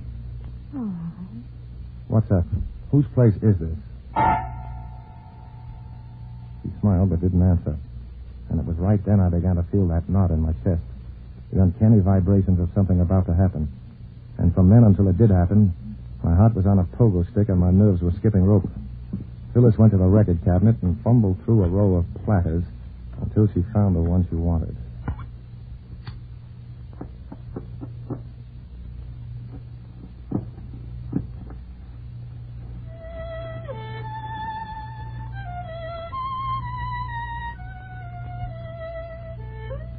And pale, ethereal strains of a violin filled the room, thin and ghostly. Mrs. Adrian listened like someone in a dream. She floated to the chair opposite me and settled herself in it like a cloud coming to rest on a hill. Recognize the artist? Who is it, Evelyn and her magic violin? No, darling. It's Igorski. This is his house. And this composition he wrote only for me. Pretty. Romantic. Sure. Come on over here and sit on the sofa. No, thank you. I always sit here when he plays. He stands right there. And I sit here. Always. You always close your eyes? Yes. Why? Really? Well, anything for a thrill.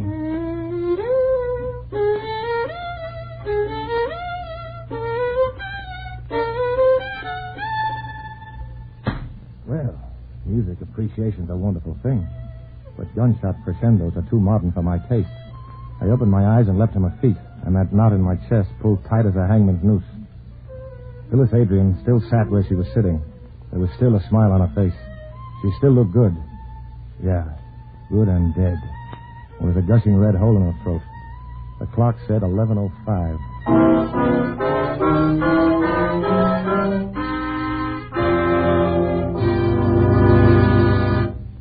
I don't know why. The first thing I did was knock the playing arm off that record. I guess it made me nervous. Then I took a quick study around the house. There was no one in the kitchen, the closets, or under the bed. The shots seemed to have come from close by, maybe from the private beach beyond the big window, so I dived through them. There was nothing out there but sand, pounding surf, and fog. Fog thick as taffy was rolling in off the sea, coming in fast like they do at Malibu, blotting out everything. Everything but one shape at the shoreline that didn't look like driftwood. I yanked out my heater and dropped to the sand. Hey, you! Stop swimming or digging. I'm coming after you. Don't shoot! Don't shoot! I'll give you the first one. Don't be silly. I'm not that polite. I ain't got no gun!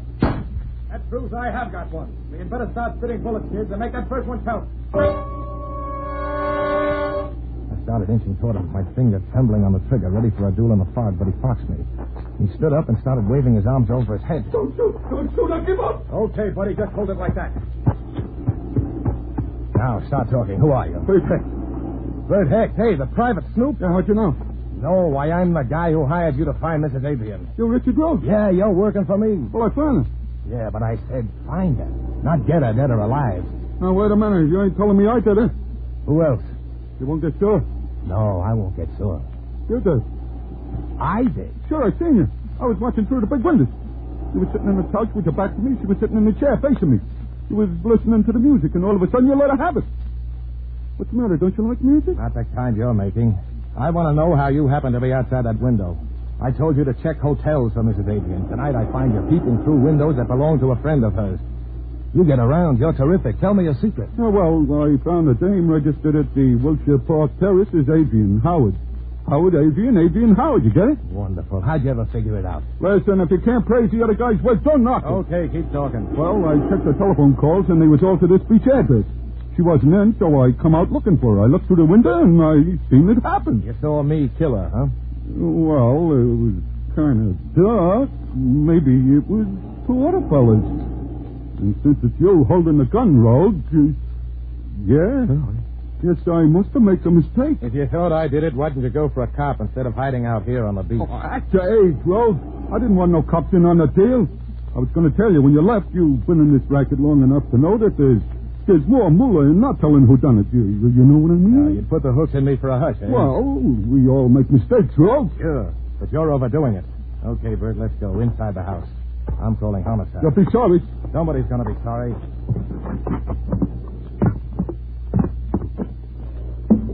All right, Rhodes, drop that heater and reach. You were right, Bert. I'm sorry. Okay, Baron, this makes you dealer. Smart boy, Rose. Now hand over those papers. Papers?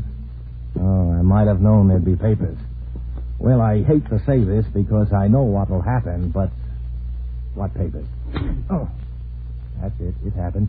Papers you wanted bad enough to bump Mrs. Adrian for. Oh, now you're telling me I did it. Who else?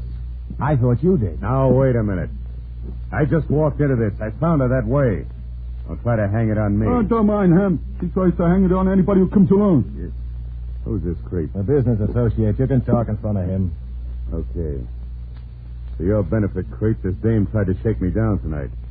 I was supposed to meet her at 12 o'clock with 10 grand in hush money. When I walked in, she was... like that. Go ahead. Tell him where I come in. Oh, sure. I was having trouble raising the dough, so she tells me tonight she's taking Rogue into the deal with her. Says a smart shamus like him would know how to peddle that kind of dope. But Rogue here couldn't wait for the split. So he cut her out with a slug. That wraps it up, a murder. Oh, but one thing. What was he selling? I don't mind telling you now. I got nothing to lose. Besides, you two have a murder rap of your own to settle between you. Okay. I got a little careless once up in Frisco. I was tossing lead around for a bluff, and a gent named Pig Muldoon stepped into one and called me. Oh, I was very sorry, but it couldn't have happened to a worse rat. Yeah, sure, I remember, but I thought you was cleared. Yeah, I was. There was just one little technicality. I was guilty. Howard Adrian didn't know that when he took the case? No, not when he took the case, he didn't. But before the trial was over, he did. See, the jury was already out when a guy called Meathead Maxwell paid him a call. He was the boy who was with me at the time. He wasn't trying to finger me. He just wanted a little powder money to blow town before anyone caught up with him and started asking questions. You mean Adrian made a deal? Withheld state's evidence? Yeah. He probably wouldn't have, but the jury was already out and he built up such a beautiful case. But he still didn't like it. Well, he got me off all right, but he also got a statement from the meathead. And he's been holding it over my head, making me walk the chalk. That was what was in the papers, huh? You catch on quick, kid. Yeah. But I was doing all right, you see, until Mrs. Adrian gets her mitts on the safety deposit key. All in the line of her wifely duties going through his pockets one night. Next day she opens the box and pulls out my pack. And starts in selling it back to me. I can't see her doing it. She's doing all right, ain't she? Just being Mrs. Adrian. Yeah, but she's not being just Mrs. Adrian. She's being a patron of the arts on the side, sponsoring concerts here and there. And I'm the angel. Either I angel her boyfriend, Igorski, or she spades up Muldoon. Nice sitter. Yeah, I thought you'd like it. All right, now, Rose, how about it, huh? No hard feelings. If you're still selling, I'm still buying. As for killing that dame, all I got for you is congratulations. Okay. You put it that way? Did you bring the money with you? Sure. I got it right here. Let's see it. Yes, it is, right here. You see, Bert, he's not so tough. That's the second time tonight he's dropped his guard. Neither are you, Bill. Neither are you. You made the very same mistake. Folding money. Legal letter. Tons of it. So long, Kitty. Rest easy now. You look real cute there. Cheek to cheek.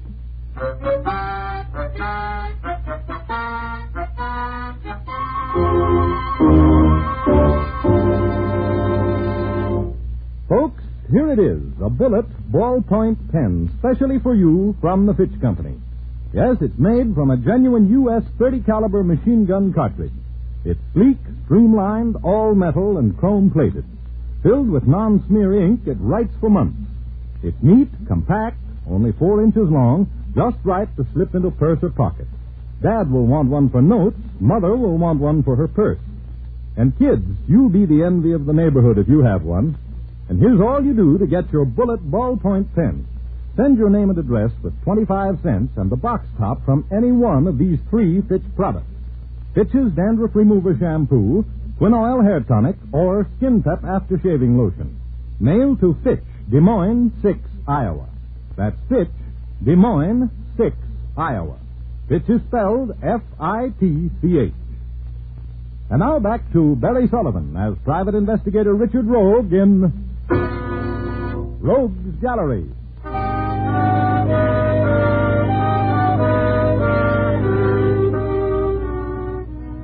I woke up with a lump the size of a hat on my head.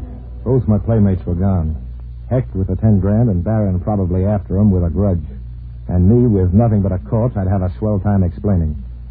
I dragged myself to the phone and called Betty Callahan, a newspaper gal who sometimes knows the answers. I told her what happened and asked her to check the alibis of 3 other people, Crystal Corbin, Howard Adrian, and the violinist, Ivan Igorski. Then I spent the next 20 minutes trying to figure out one for myself. I still didn't have one when the telephone rang. It was Betty. At the time of the murder, Howard Adrian had been making a speech in front of 70 lawyers in a downtown hotel. Ivan Igorski was in San Diego giving a concert. He only had 2,000 witnesses.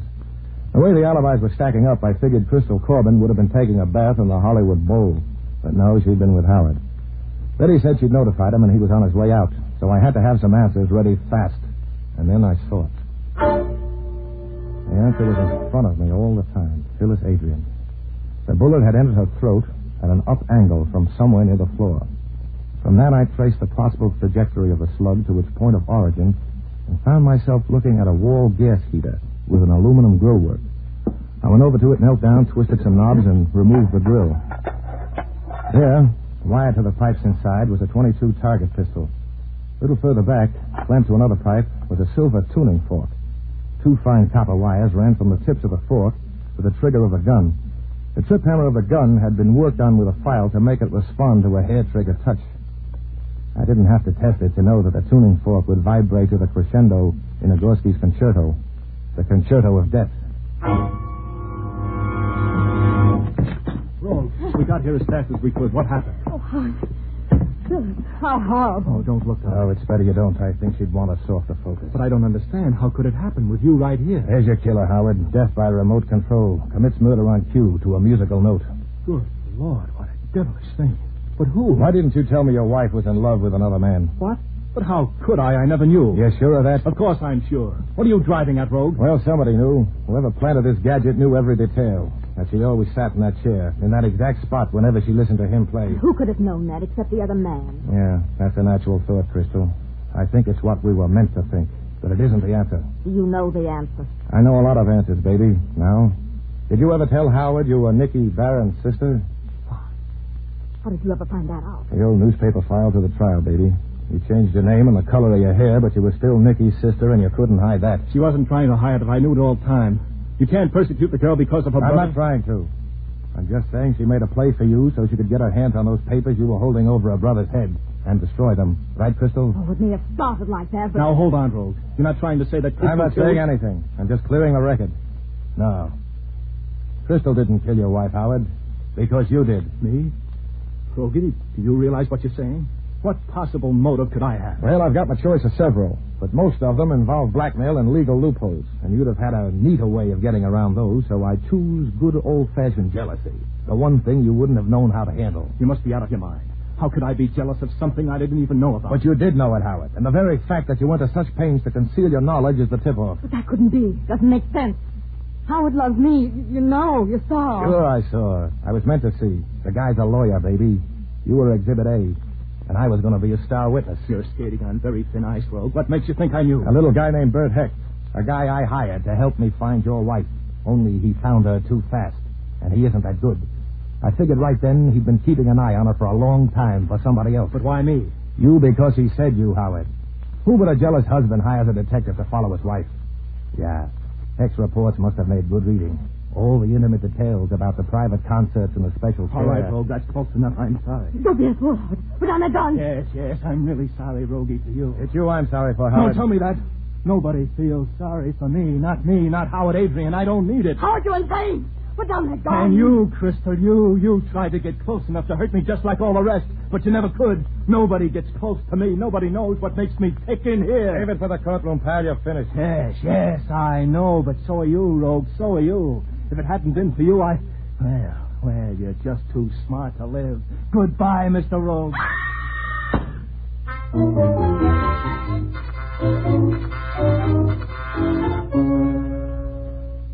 For an instant, I stood expecting to fall dead, but I didn't. Instead, Howard jerked her head, spun around like a ballet dancer, and crumpled to the floor at the end of his right body. And then I got it. The tuning fork was still attached. The gun was an automatic. And Crystal's high-pitched scream had set the thing in motion a second time. Howard hadn't thought of that when he stood in the line of fire, and when he did think of it, it was too late. He was killed, as you might say, by his own ingenious hand.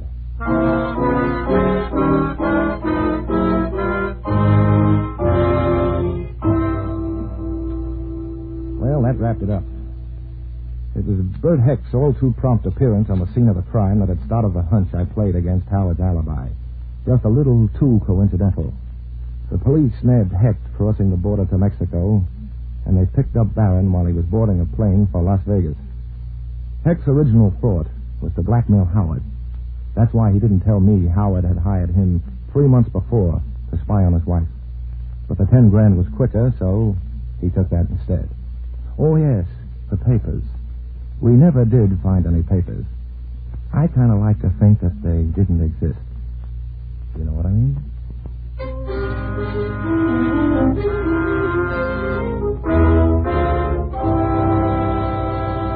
You have just heard Barry Sullivan as Private Detective Richard Rogue in this week's graphic adventure from Rogue's Gallery.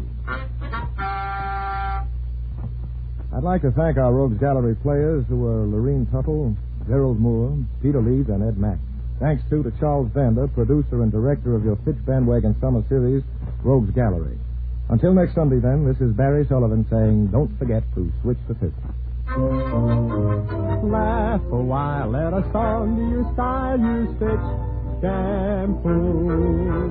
Don't despair, use your head, save your hair, use Fitch shampoo. Men, after shaving, be smile happy. For that tingling, frosty, fresh feeling, use Fitch's Skin Pep After Shaving Lotion. It's a smooth antiseptic lotion with a lasting He-Man scent. Get Fitch's Skin Pep After Shaving Lotion. To get your Bullet ballpoint pen, send name, address, 25 cents, and the box top from Fitch Shampoo, Quin Oil Hair Tonic, or After Shaving Lotion to Fitch, Des Moines 6, Iowa. Jim Doyle speaking. This is NBC, the National Broadcasting Company. The preceding NBC program was transcribed earlier to be heard at this time. KFI, Los Angeles, Earl C. Anthony Incorporated, California distributor of Packard Motor Cars.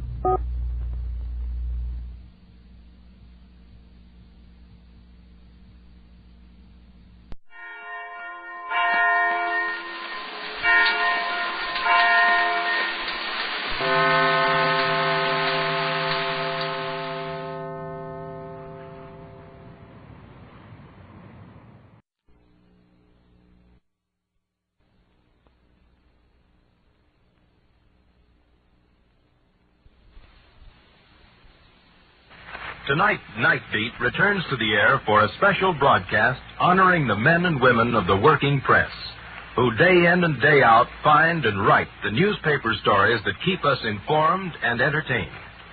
And so, to them, this special Night Beat salute.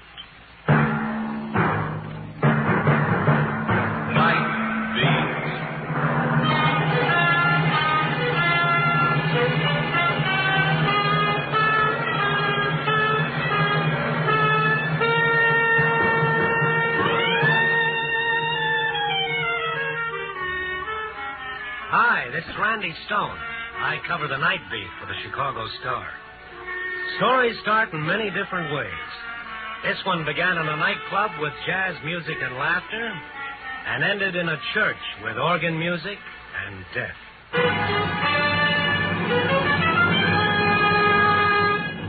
Night Beat, starring Frank Lovejoy as Randy Stone.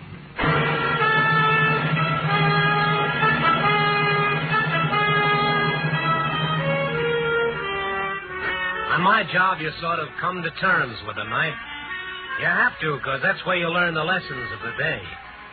Lesson 1, the night is for sorrow, the day, regret.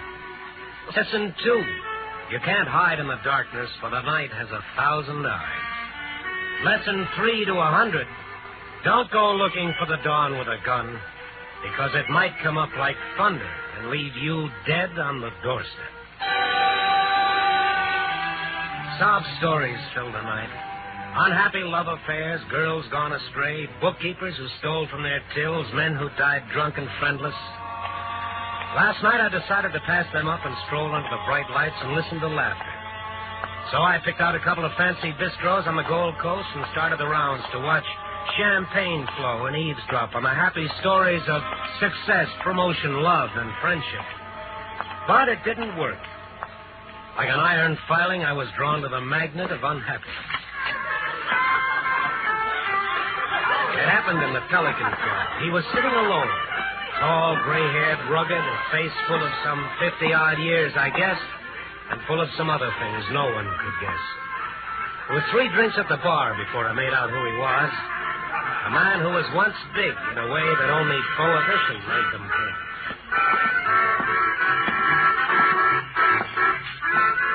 Mind if I sit down? Who are you?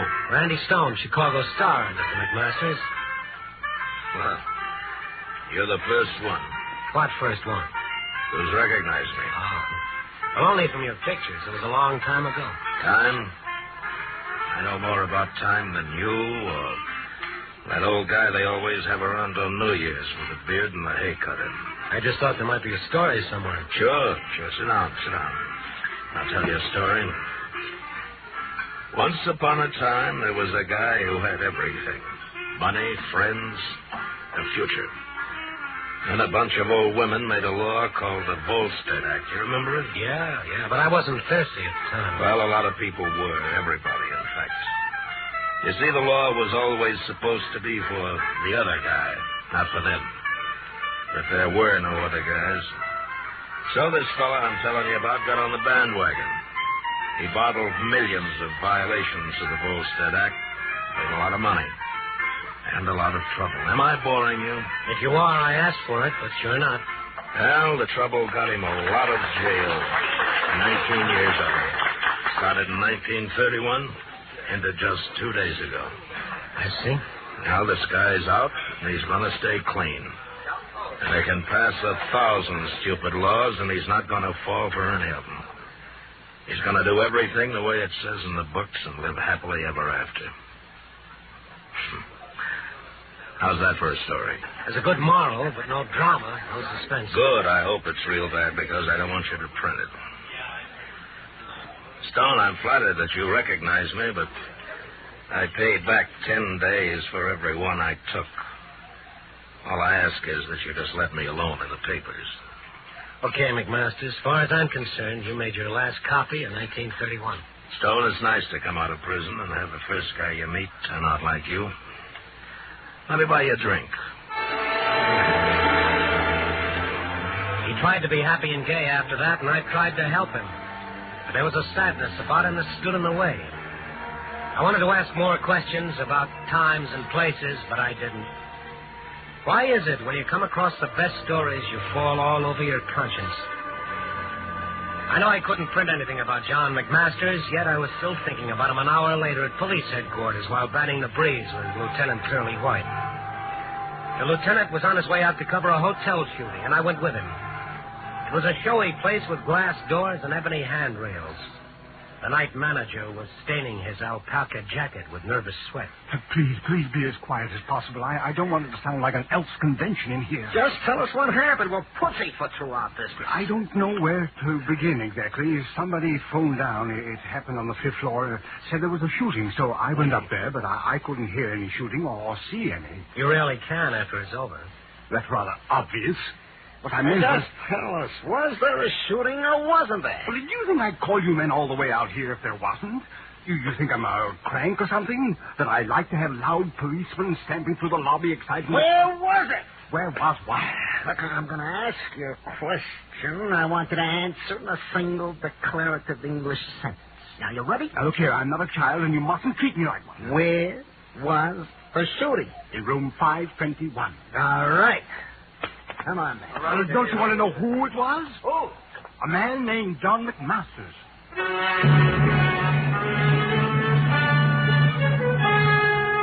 We found McMasters lying on his bed. The rumpled silk counterpane was slowly changing from chartreuse to a bright crimson. 2 bullets had ripped ragged holes in him through flesh and bone. His face was a shade paler and a line sadder. But when Lieutenant White questioned him, he was just as self-contained as ever. Hello, John. It's a long time. Yeah, Curly. You were just a flatfoot then. I was only the small fry department. You were strictly stuck for the commissioner. He did a good job. Yeah. How'd it happen, John? This? Cleaning my gun. You lose it, John. You're not supposed to have a gun. Oh, you know me in the law, Curly. We sometimes didn't hit it off. Where is the gun? I swallowed it. You don't want to say, huh? No, I don't want to say. Yeah, I don't know what makes you guys like you are, but I know it won't do any good to try and beat it out of you. Hey, Doc. Yeah? Get the ambulance ready. We'll take him to the police hospital. No, you don't, Lieutenant. I've served my time and I'm clean. Being shot at even in this state doesn't make you a criminal. Now take me to a general hospital. John, I can get a warrant. When you get it, come and see me. Bring me some ice cream, Lieutenant. I've always liked ice cream. English coffee, huh? I didn't have a chance to exchange a word with McMasters, so I followed him to the hospital. They put him in a room. While I was waiting for them to set up an emergency operation to take the bullets out of him, Lieutenant White let me slip in alone for a couple of minutes.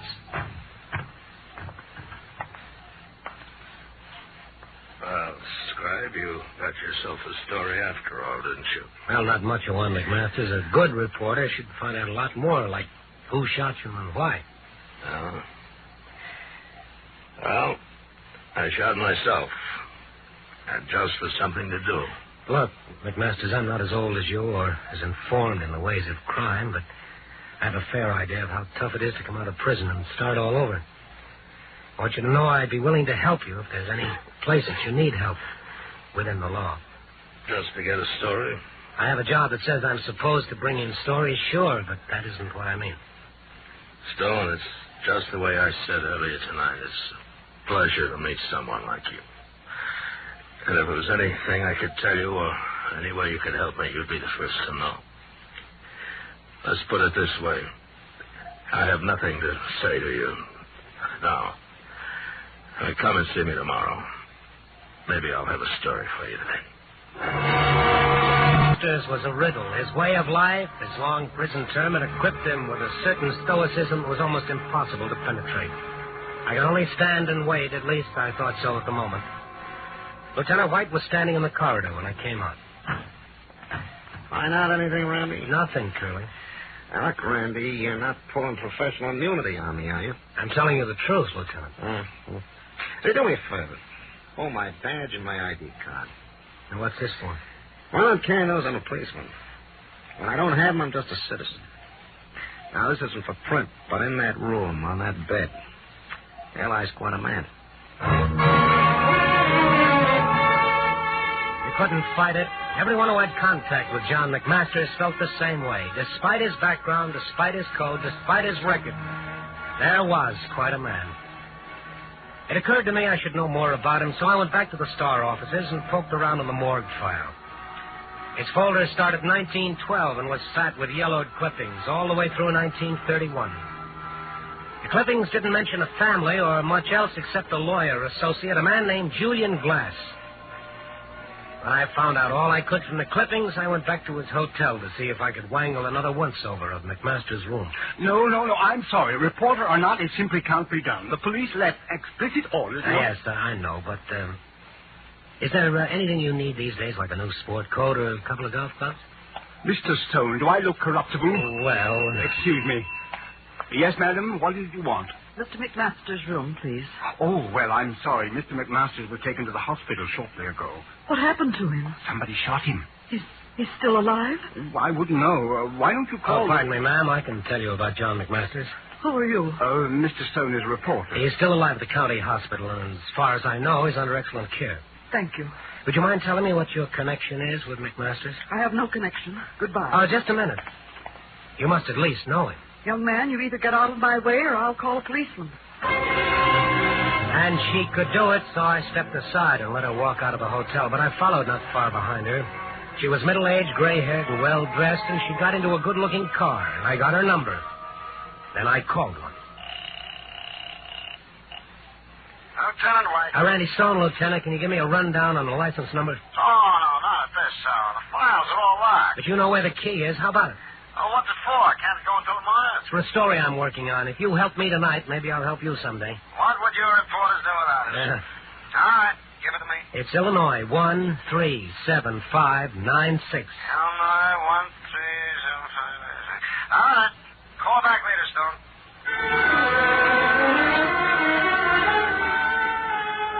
I knew it would take some time for White to run it down, so I made my way back to County Hospital for a checkup on McMasters' condition.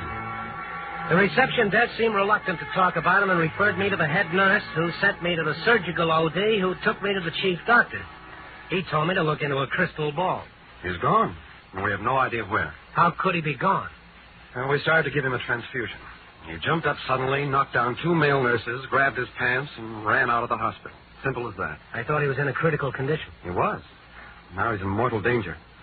Running around town, hemorrhaging from 2 bullet wounds. Well, all right, give him an hour, maybe 2 at the most to live. John McMasters is a walking dead man.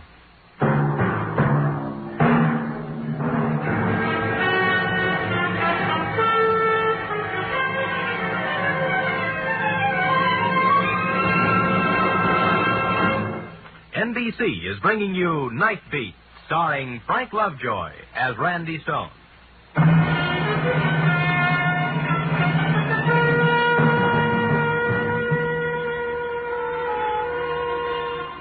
Take it from me, cats aren't the only animals who have a corner on curiosity. Consider also the species Randostonus, reporter-type animal. The test?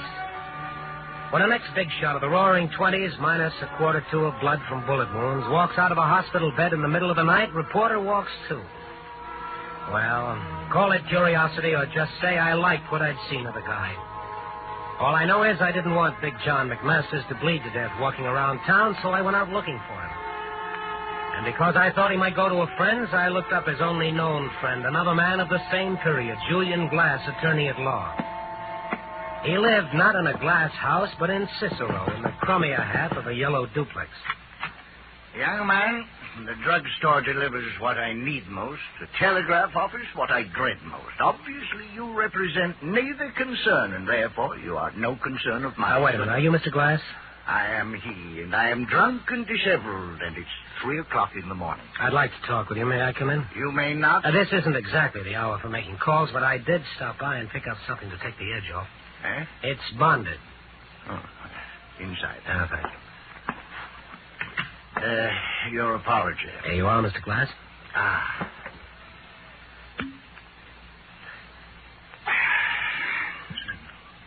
Now then, we'll make a bargain. As long as this lasts, you will last. Speak.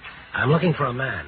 The entire world is looking for a man. Just one man. A man they so blindly presume who will break off these shackles that bind us and lead us forth into eternal justice.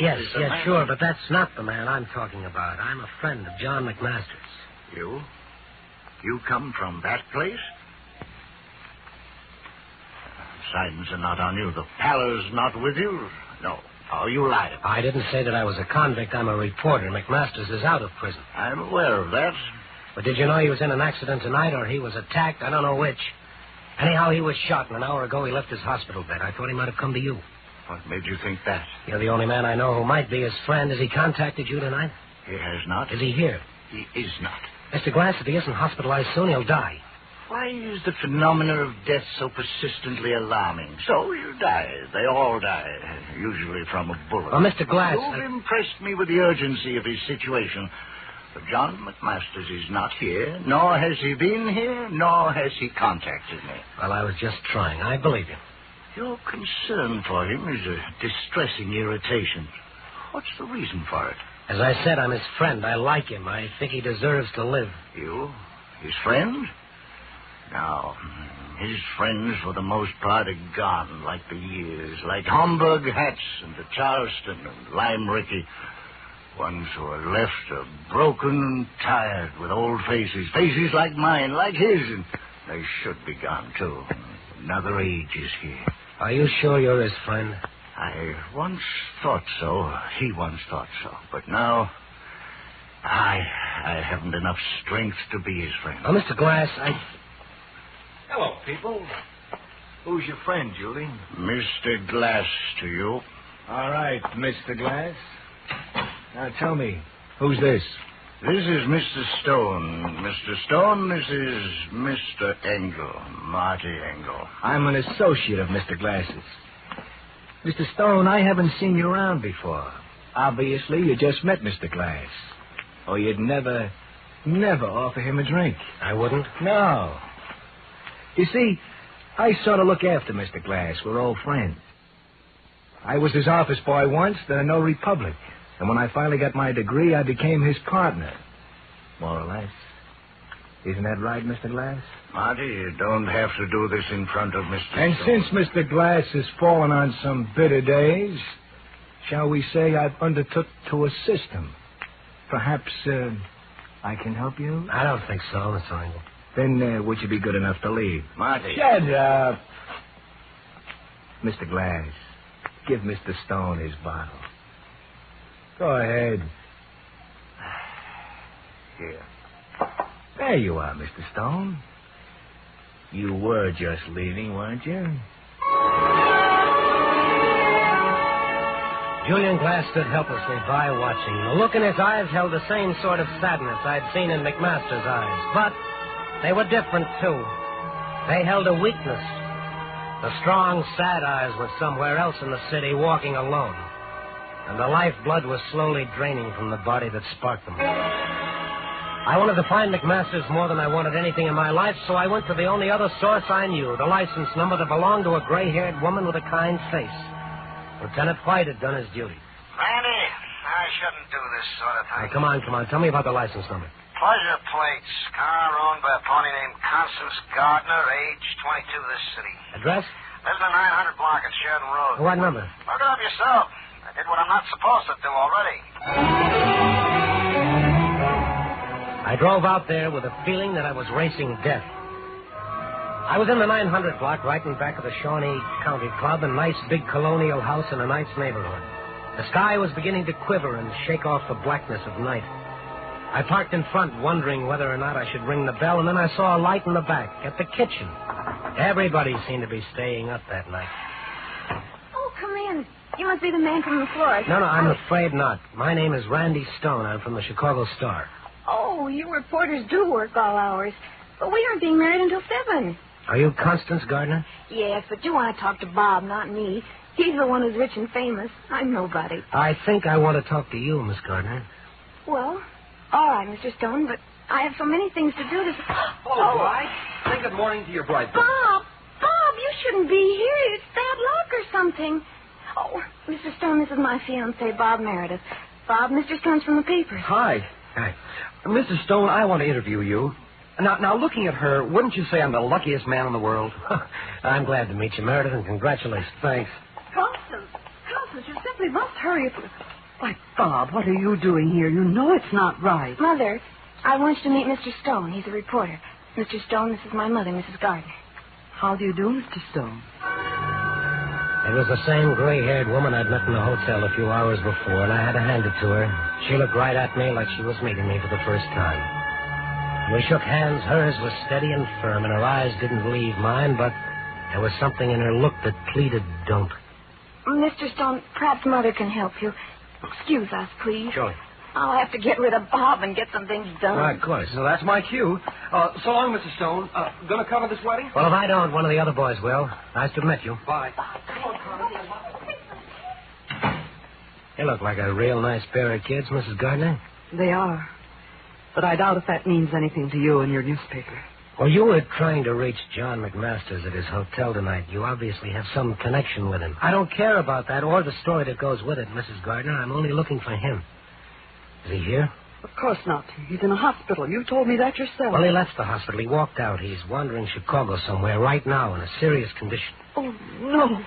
He must have had a good reason for doing such a thing. I want to find him and take him back to the hospital. Now, Mrs. Gardner, if you know where he is or what he's doing, tell me. I only want to help. Please, he may be dying.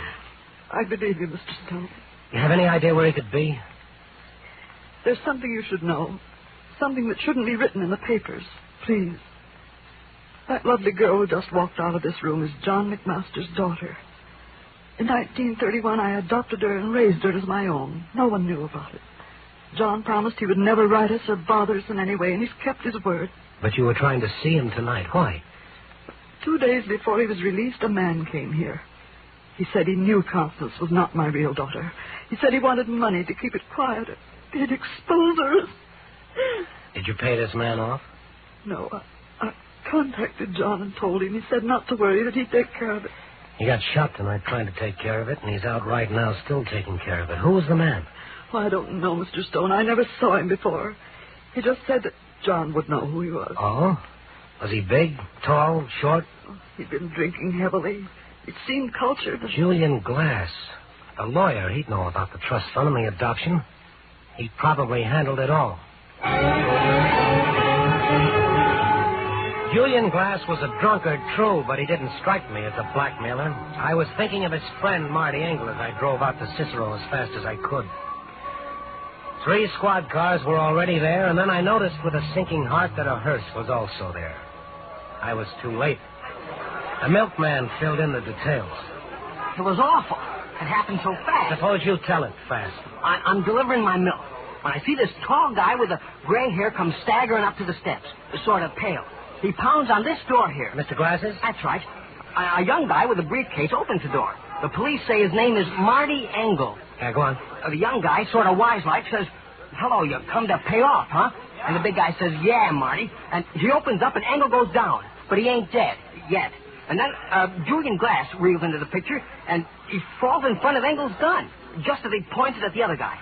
Glass stops 2 slugs, and he goes down. Then what? And the big guy finishes off Engel. Then he goes over and looks at Glass. He sort of sighs, maybe a tear, and then he walks out. You try to stop him? You think I'm nuts? With 2 guys dead already? It was terrible. Terrible. I need myself a drink. That's what I need. I need myself a drink. And I don't mean milk. It was pretty obvious that Julian Glass did have the strength to beat John McMasters' friend after all. He died for him. The police had already thrown a cordon around the neighborhood for the man 3 witnesses had described as the killer of Marty Engel. As for me, I got out of talking distance right away.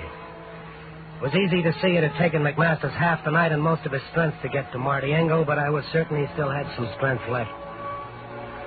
The sun was up by the time I drove out past Evanston, around the lake, into Wilmette, and stopped at St. Vincent's Church. The ceremony was just about over. I stood in the back as Constance Gardner and Robert Meredith were made man and wife. In the name of the Father, the Son, the Holy Ghost, I now pronounce you man and wife.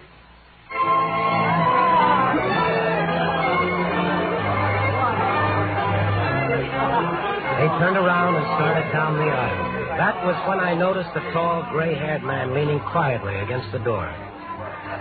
Hello, Stone. What are you doing here? Covering your daughter's wedding, McMasters. I knew you were a smart guy and that you'd find out about everything. They don't like murder in this state, no matter what the reason. Marty Engel was trying to buy that kid of mine out of her life. He found out who she was when he worked with Julie Glass. I had to stop him. Poor Julie. He did all he could, but... I'd better get you to a hospital. No, I want to... Stone, hold me up. Don't let me fall right here and ruin a wedding. Thank you. Hold me up, please. Sure. Oh, thank you very much. Thank you so much. Oh, Bob, there's Mr. Stone. Oh, yes. Hello, Stone. Thanks for covering it yourself. You can tell all of your readers I'm the happiest bride in the world. And quote me, please. I'll do that. Oh, Mr. Stone, do I know your friend? He seems familiar. No, you didn't know me at all. I'm sort of an associate of Mr. Stone's. I was glad I could be at your wedding. Oh, I'm glad, too. Hey, we've got to go now. Bye, Mr. Stone. Bye.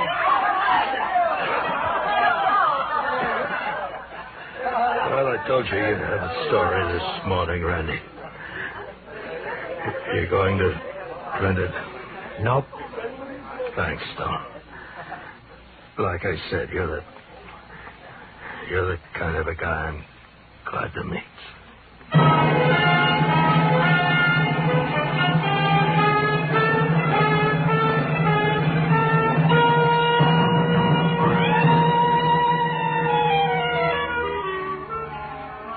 Big John McMasters died in a taxicab on the way to the hospital. And there's no maybe about whether it was better that way or not. So I'm writing a story.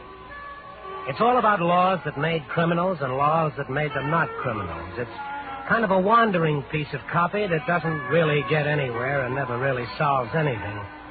But it doesn't mention any names because I don't think that'd solve anything either.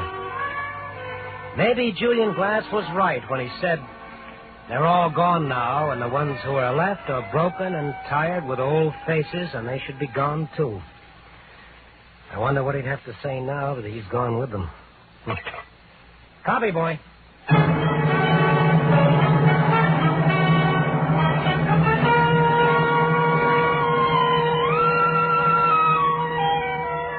Night Beat, starring Frank Lovejoy, is produced and directed by Warren Lewis.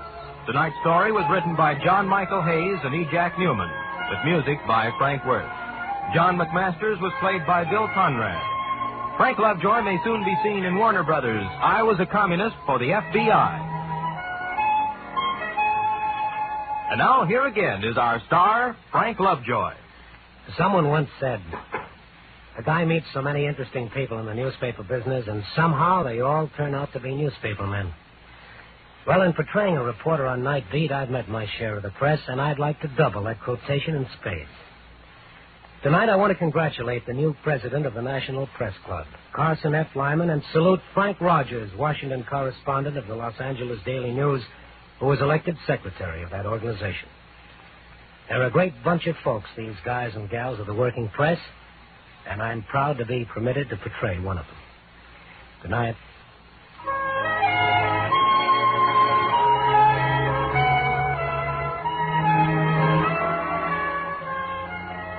Night Beat came to you from Hollywood. In 30 seconds, hear Marlene Dietrich in A Foreign Affair on NBC.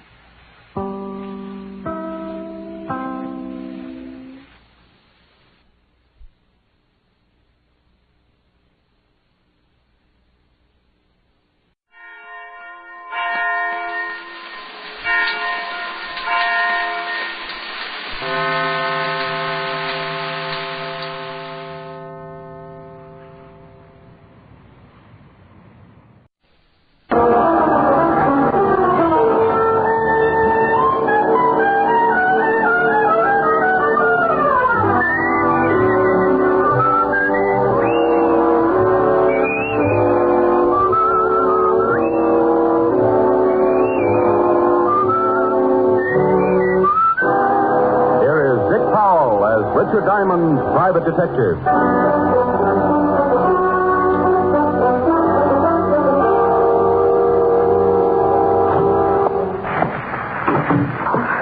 Are you Mr. Diamond? Creditor or client? I'm a client. I'm a Diamond. I'm glad. It's a little informal, but hello, glad. Call me Rick. Oh, no. My name is Julia Bates. Mrs.? Yes, but you don't have to call me Mrs. Bates. I'm a widow, you see. Oh. In fact, it may help our relationship if you call me Julia. Oh, well, here we go again. All right, Julia, you can call me Rick. The fee's $100 a day and expenses. I want you to stay at my house tonight. I said $100 a day and expenses. Oh, the fee is all right, Mr. Rick.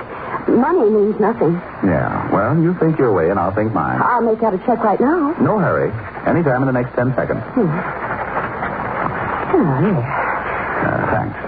Now, about this assignment. Well, it may sound silly, but I'm afraid of the house I live in. Oh, dandy. I said it might sound silly, but it's deadly serious, I assure you. No, I'm sure it is. You see, my husband, Warner Bates, died 3 months ago.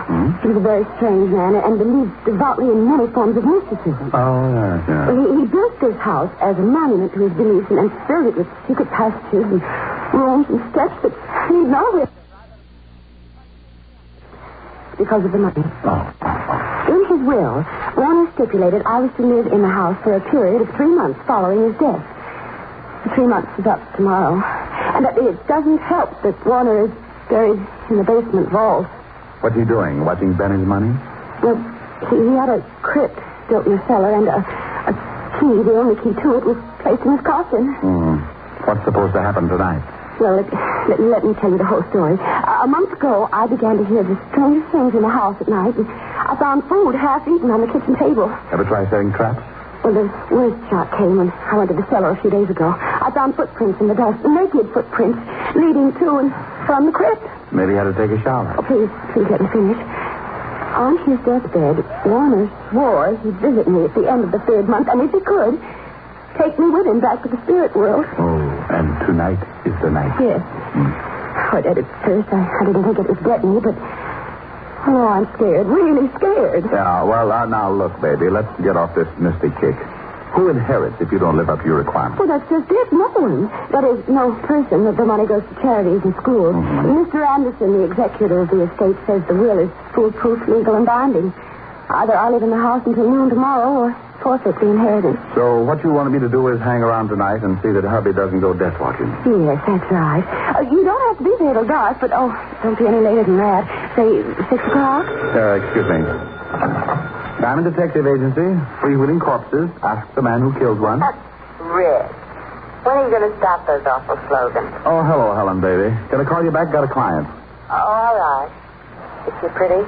I don't know. I'm parked behind a curve. What? Forget it. I'll call you back. Bye. Now, Julia, you better go on home. Where's your broom? Do you think I look like a witch? You don't look like one. More like the good fairy that she'd heard about men. Now, you fly on home, sweetheart, and I'll see you at 6. Don't be late. I'll be there with bones on.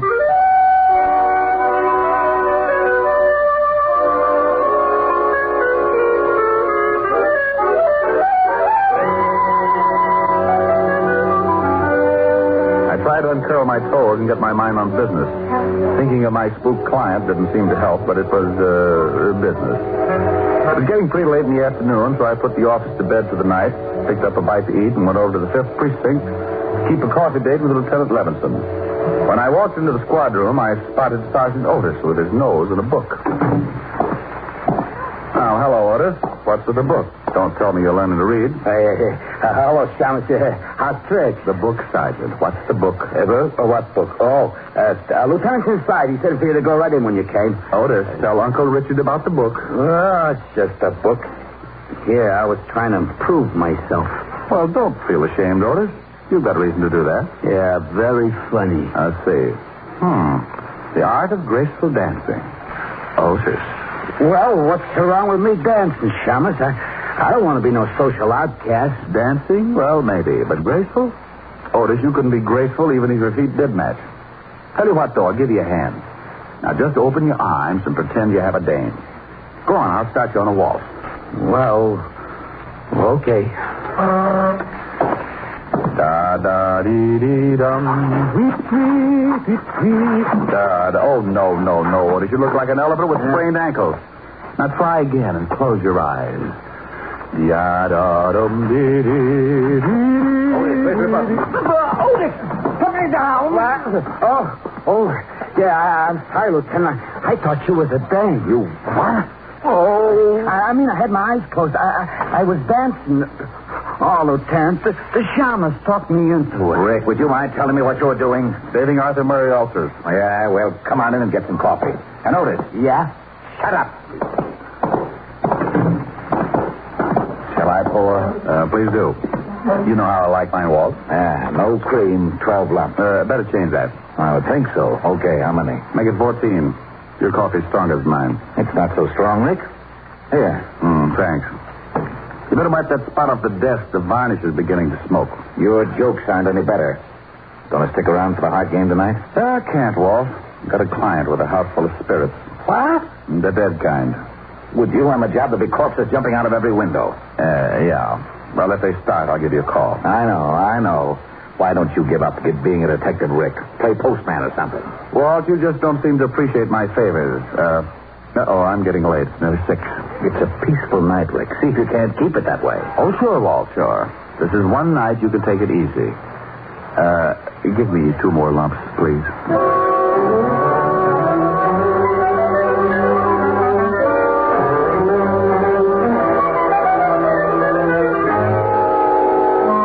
Leaving Walt and heading to the base house, I was feeling as happy as a bird in a hat full of worms.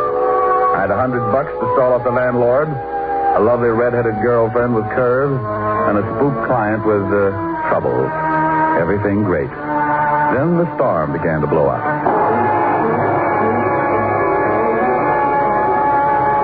It had started to rain when I saw the base house on Temple Street. A big, ugly house straight out of a horror story, with gables and shuttered windows. And as if that wasn't enough, I was met at the door by a butler who was a tiny thing, about 7 feet tall and 300 pounds, with a face like the devil with a hangover. Come in. Oh, yeah, I wanted to see Mrs. Bates, of course. You are Mr. Damon. She left word with you? I need no word. I am the 7th son. Of a what? The 7th son. Of a... Oh, no, this could go on forever. Okay, lead on. The name is Kane. Yeah? How's your brother? What? Forget it. Where's your, Mrs. Bates? In the drawing room.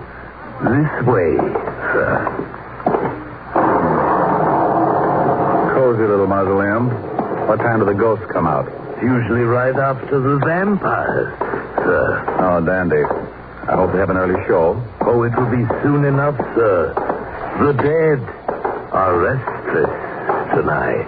Maybe if I rock them to sleep. Got a rock? Mrs. Bates. Oh, yes. Mr. Diamond. Oh, thank you, Kate. Hello, Rick. How do you like my house? Oh, it's lovely. What do you use for doorknobs? Heads? And what's with the big zombie? You didn't mention him. Kane? Oh, he's a fixture around here, but I get frightened more when he's around than when he's gone. Oh, well, now you take it easy, baby. Come on over and sit down and let me chase those fears away. Oh, that is an idea. Name me a better. Can I fix you a drink? Oh, I think I'll take a glass of milk.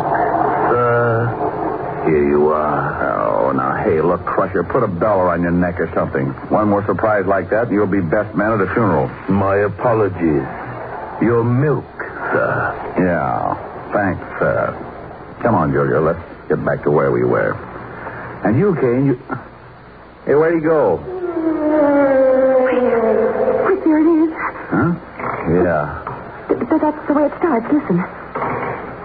It's the stairs to the cellar. Someone's climbing them. What? Oh, it's probably Kane. You wanted me, sir. Kane? Then who... You wait in here, Julia. I'll go out and get our nosy friend. The cellar door is at the end of the hall.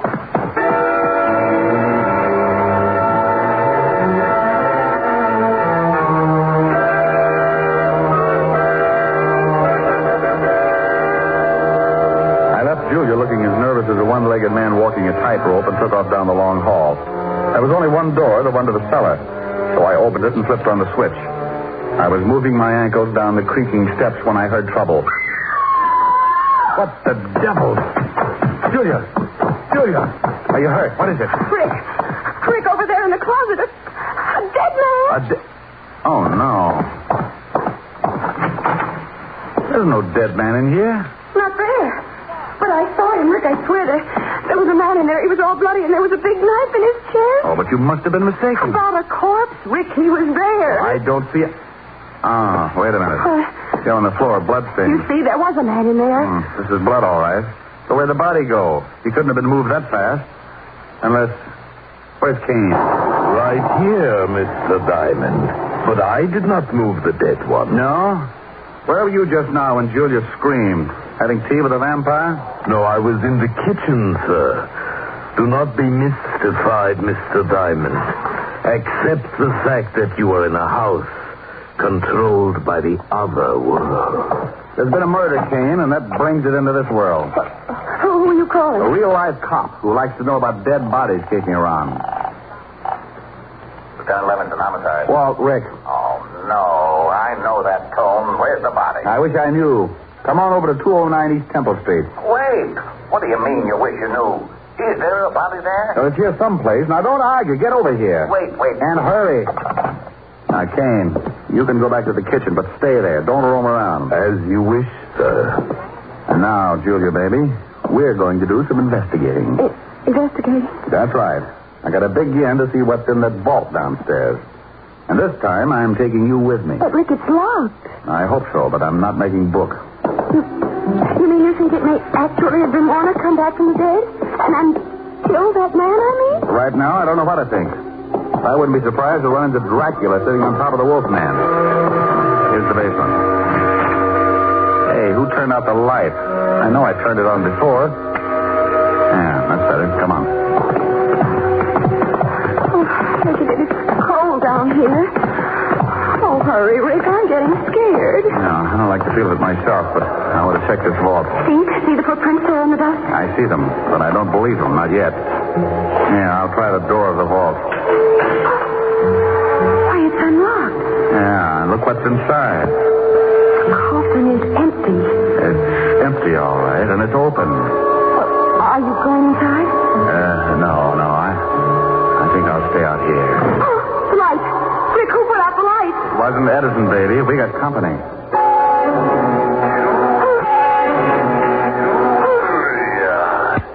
I told you I'd come back for you.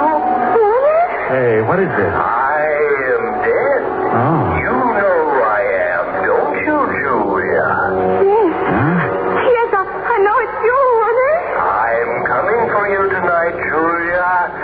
I will appear at 9 o'clock. I'd better set my watch. Be prepared to meet me, Julia, at 9 o'clock. No, Warner, no. Take it easy, baby. Rick, you down there? Oh, hallelujah. Yeah, well, turn on the lights. Sure. They're on. Quick, what are you doing there? Oh, blocked. I should have known. Well, do come upstairs and join us. We're cutting off. Now, what is this all about?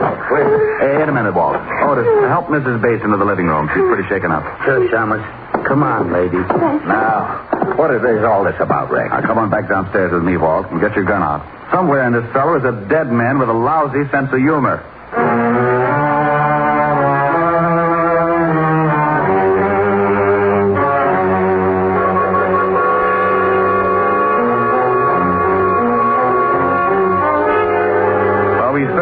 Cellar but good while I briefed Walt on the events of the evening. Neither was much of a success. Walt didn't believe me, and our ghost remained a ghost. As we went back up into the living room, I was at a point where I didn't believe the things myself. They couldn't have happened, but they had. Hey, Otis, where did Mrs. Bates go? She went upstairs to pack. Shama said she was going to leave. Leave? And give up her dough? Oh, for Pete's sake, she can't... Not just because of this ghost house. Ghost house? Oh, this is the wackiest yet. Rick, if I didn't know you were so... Walt, do I look like I'm happy about these things? I'm at a point where I'm believing in spooks and spirit worlds and dead men who talk from out of nowhere. Yeah, till the shamus is afraid of spooks. This I'm loving. Otis. I know, Lieutenant. Shut up. Did I say that, Otis? Well, no, Lieutenant. What'd you want me to do? Shut up. Oh. Gee, I wish I had a glass of... A glass of water, Sergeant. Oh, come out from behind that chair, Otis. It's only Kane. Who's he? Well, didn't he let you in? No, we found the door open. When we rang and no one answered, we came in. Oh, did you? Hey, Kane, where were you?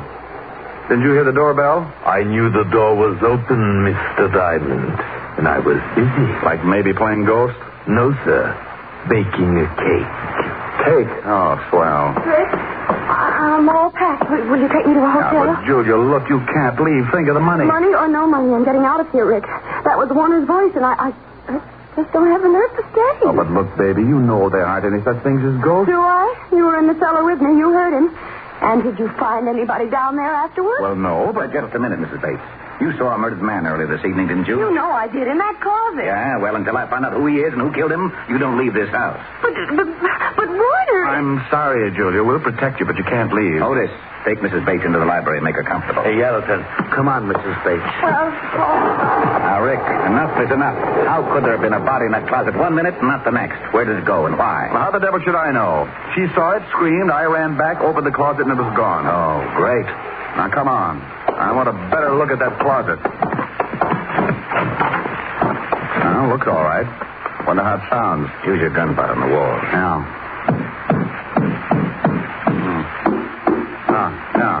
Yeah, this is it. Yeah, but where's the latch? Must be some way to open this section. Try those hooks. Yeah. No, not them. Maybe this rack. Look. Secret room, just like in the movies. Oh, there he is. Yeah. We found the corpse, Walt. And how he disappeared so fast. Oh, some mess. Blood all over him. Walt, hey, this is no corpse. What? Oh, now, don't start that. No? Well, look at it closer, Walt. It's a dummy. Well, it is. A wax dummy with blood smeared on it. No wonder I wasn't meant to see it. Oh, this is it. I'm getting out of this crazy house. Corpses that talk, corpses that aren't corpses. I've had enough. This is just plain ridiculous. Now, wait, Walt. Someone planted this dummy, and someone is trying to scare Mrs. Bates out of this house. That same someone is in this house right now, and if he isn't stopped, it may mean her murder.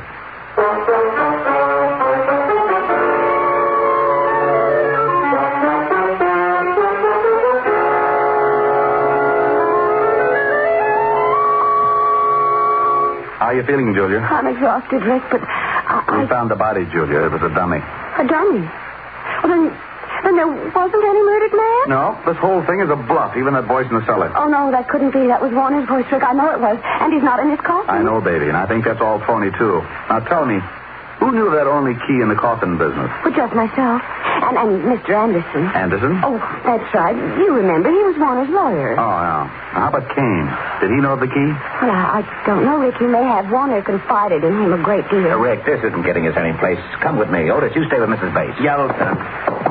All right, Walt. What are we going to do, grill the dummy? Go ahead. Be funny. But I want to search this whole house. Oh, Walt, this place is a nut house full of secret rooms and hocus pocus. It'll take 2 maps and a Ouija board to get around it. Well, I'm going to get around it, and up these stairs is as good a place as any to start.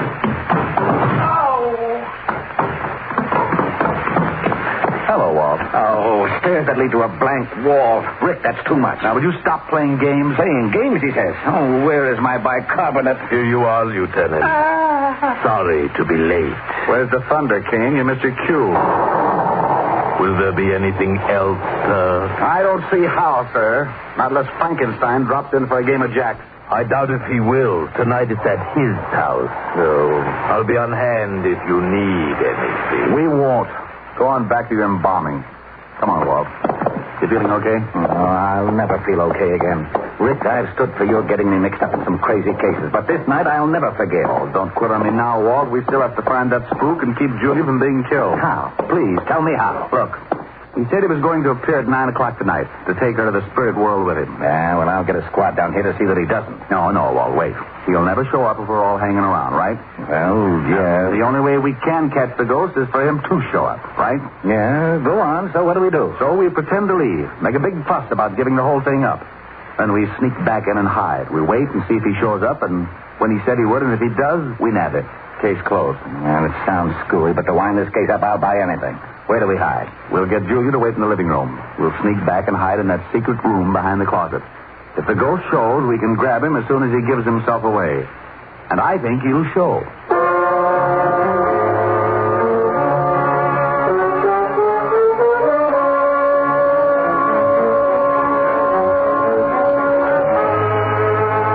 After getting Julia to agree to the idea, Walt, Otis, and I made a big thing about leaving the house. Then we sneaked back in and hid in the secret room back of the living room closet. The closet door was open enough so we could see Julia pretending to read on the couch. And for the next few centuries, we waited. Waited for a dead man to keep a date. What time is it, Rick? It's 2 minutes to 9. If he's going to show it, won't be long. Hey, do you think a dead man really can come back to life? If you don't shut up, Otis, I'll give you a personal chance to try. I wish he'd hurry. Yeah. Well, it's just time now. I hope Julia plays her part okay. She looks pretty nervous. No, why would she be nervous? She's only waiting for a dead man. A phony dead man, Walt, I hope. Now, don't you start believing in ghosts. You know there aren't any. Rick, the lights went out. Shh, listen. I told you I would come for you, Julia. It is 9 o'clock. Oh, Warner, please don't take me. I don't want to die. Rick, it's him. Shh, wait a minute, Walt. I am the dead, Julia. I am your husband. Yes, I know you, Warner. You must leave this house, Julia. No. Come on, Walt. Right. And Otis, be quiet. Oh, I will. I know enough not to make any noise. What was that? Rick, Come on, let's grab him.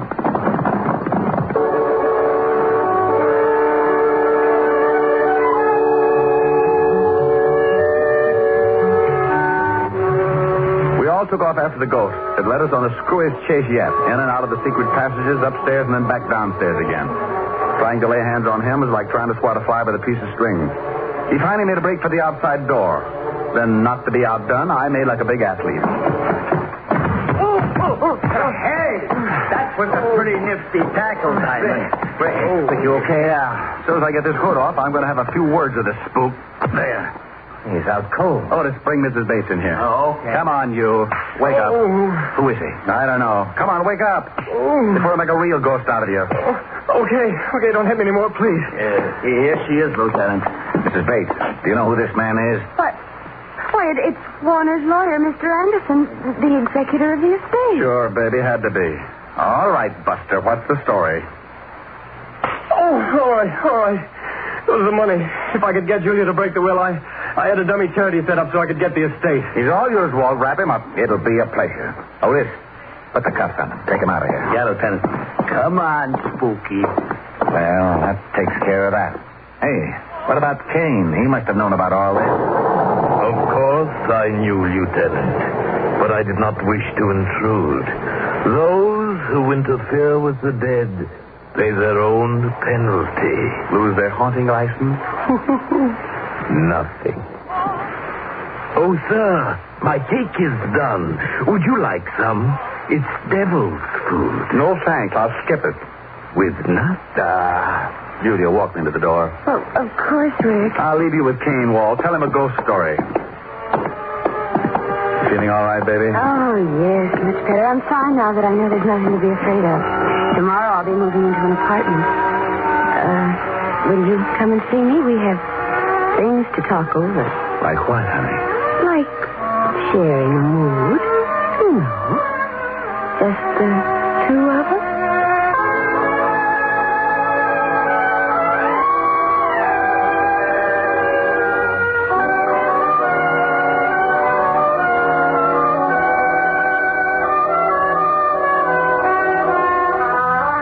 With that, she reached up and showed me what she meant with a big smoochie. I'd have probably stuck around, but I was afraid the house would be too disturbing.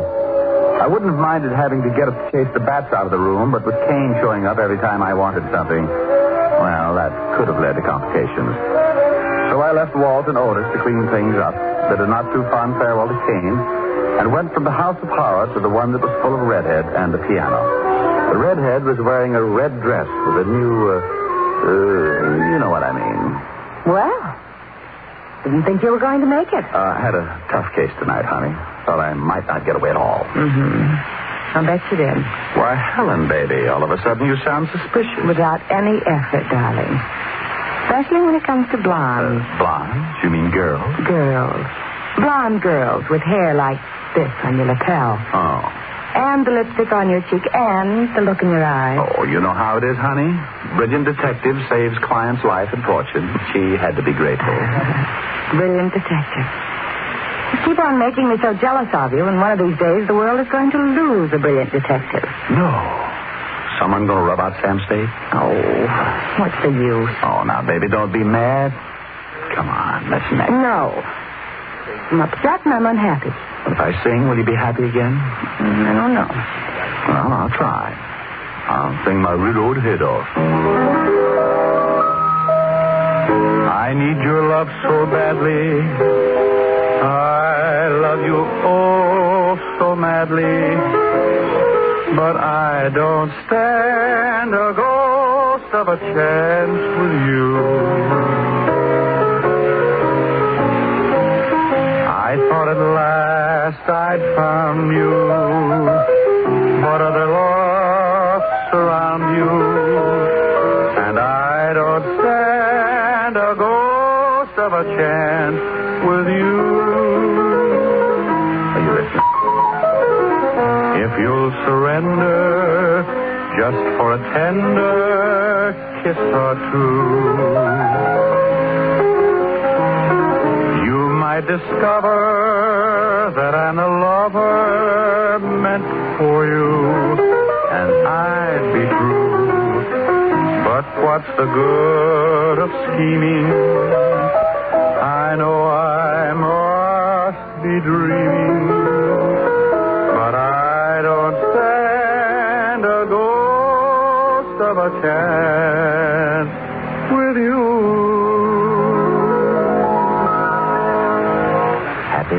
You sang nice. Do we make? No. No, it's still early enough to catch a late show. Well, if I take you to the show? Yes. Okay. What's the show you want to see? Oh, it's a wonderful horror picture full of spooks. The ghosts talk. Oh, no.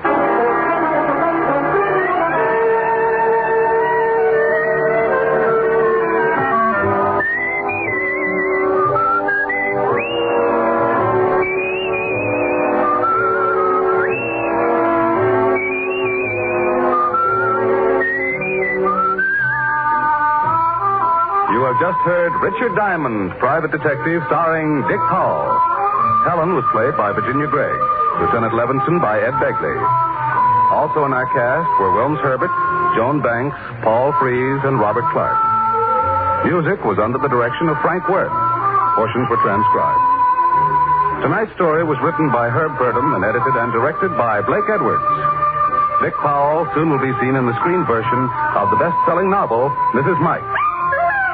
Now, this is Tal Avery, inviting you to be with us again at the same time next week when we will again bring you Dick Powell as Richard Diamond, Private Detective.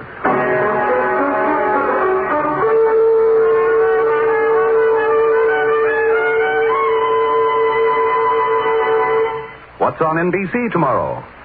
There's great comedy in store for you on the Phil Harris Alice Faye Show when Phil and Frankie go shopping for Alice's Christmas present.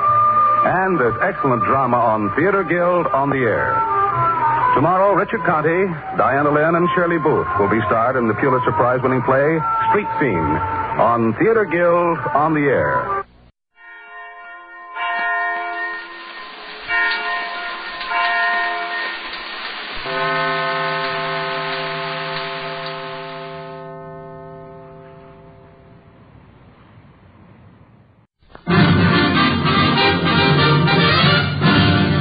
The Damon Runyon Theater.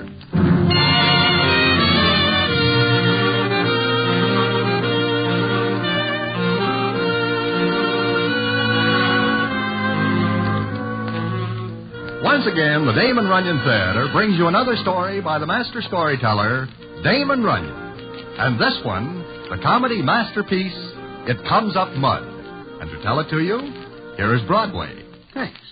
One season, I am in Hialeah trying to turn a few barbs by outguessing the minds of some horses when I run into little Alfie and Miss Beulah Beauregard. Now, this story does not end with that meeting. In fact, before it is over, it includes a millionaire by the name of Paul de Vere, a horse by the name of Last Hope, and the most peculiar ride in history. And how this all comes about, I will tell you in a minute.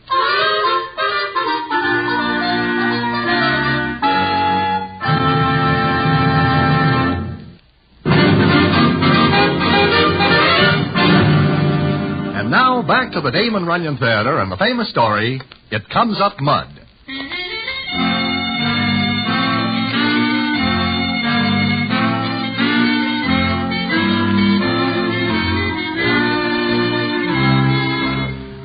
Like I am saying, I am in Hialeah for the racing season when I run into little Alfie and his ever-loving fiancée, Miss Beulah Beauregard. Now, little Alfie owns two horses that are strictly caterpillars. One is called Governor Hicks, and the other is called Last Hope. They are Alfie's pride and joy. Although, to tell the truth, and I think I will, the chances they will win a race are a slightly insane dream. But Alfie dreams. And Miss Beulah Beauregard tells him what she thinks in no uncertain terms one night when we are sitting in Alfie's hotel room. I'm telling you, Alfie, it is me or the horses. Now, Beulah, baby. Don't baby me. For 5 years, you baby me this and baby me that. And it ends up the same. I go to work. Well, I get you nice jobs.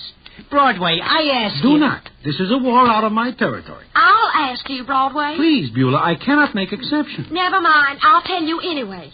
I've been engaged to Alfie for 5 years. He tells me I'll lead the life of Riley. I do not tell you which Riley. There are lots of Rileys. Some live better than others. You know what he does this afternoon, Broadway? Make me guess.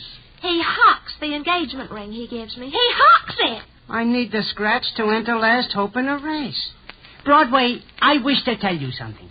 Here I am working night and day to make something of my horses. And what does she do?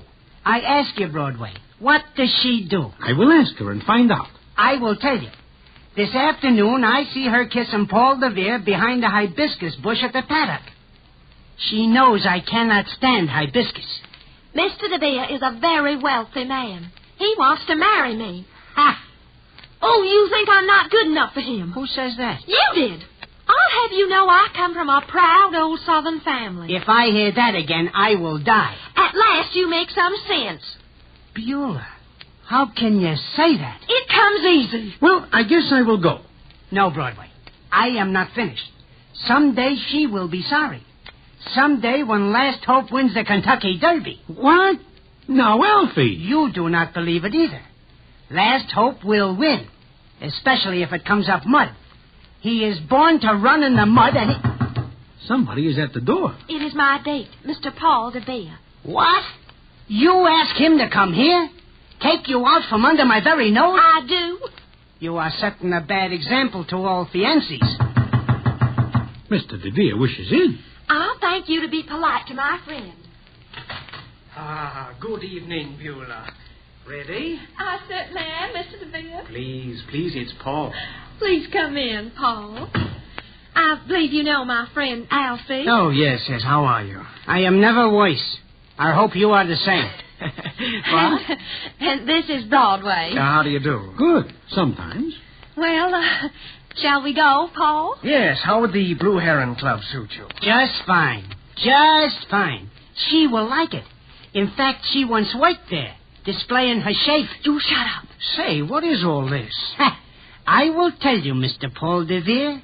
I will tell you in 2 words. You viper. What the devil's the matter with you? I wish I could challenge you to a duel. Are you crazy? Don't pay any attention to him, Paul. Mr. DeVere. What?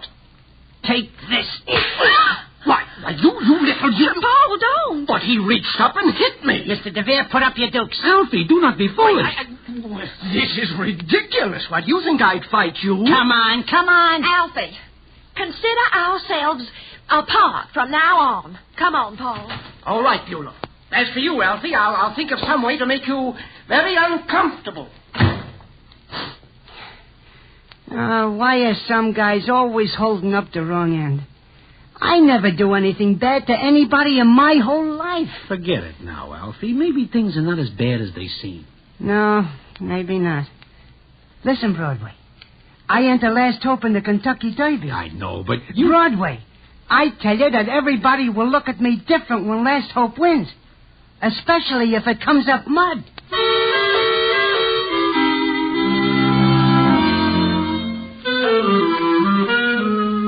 Well, I know, and everybody else knows, that Last Hope cannot walk 1.25 miles, which is the Derby distance, let alone run so far. But little Alfie believes that Last Hope is just born to eat mud. Well, it comes up the next day, and I am having something to eat with little Alfie, when who comes up but Camp Duhane, the Pinkerton in charge of gendarmes at the track. Well, Broadway, how are you? First rate. You a good friend of Alfie's? I am his friend, yes. What? Well, tell him something for me, will you? Tell him? But here he is. Oh, yeah. So he is. Yeah, you are a wise guy, Duhane. Now, you be. Meaning what? You know a guy named Paul DeVere? That does it. I now have no appetite. There are lots of things that you don't have, Alfie, and one of them is a welcome sign in this town. Huh?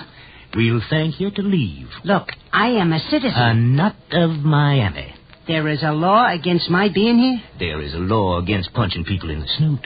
And it seems that you did that to Mr. DeVere. So, you are arresting me for that? No, but Mr. DeVere packs some weight. And it horrifies us to think that you punched him. You mean I got to go because he makes it hot for me? That's right. And also there's another matter. Your horse. What about my horse? Governor Hicks. He dropped in third in a race the other day. Well?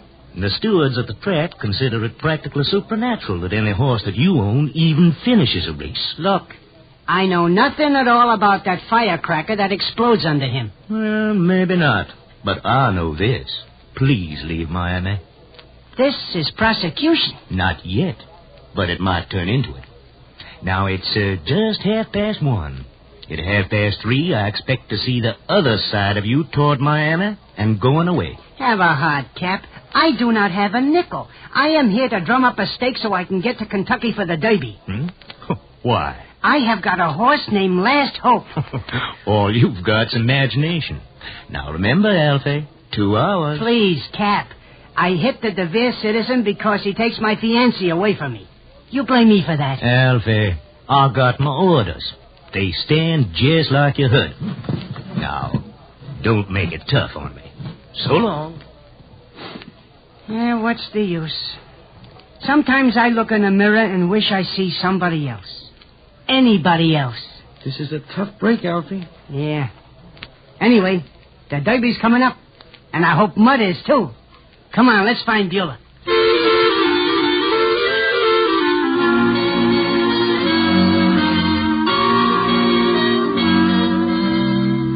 Well, we look for Miss Beulah Beauregard, but she is very scarce. In fact, she is invisible. But she leaves a note that says she breaks her engagement with Alfie and accepts an invitation from Mr. Paul DeVere to be his guest at his hunting lodge up in Georgia at a big party he throws.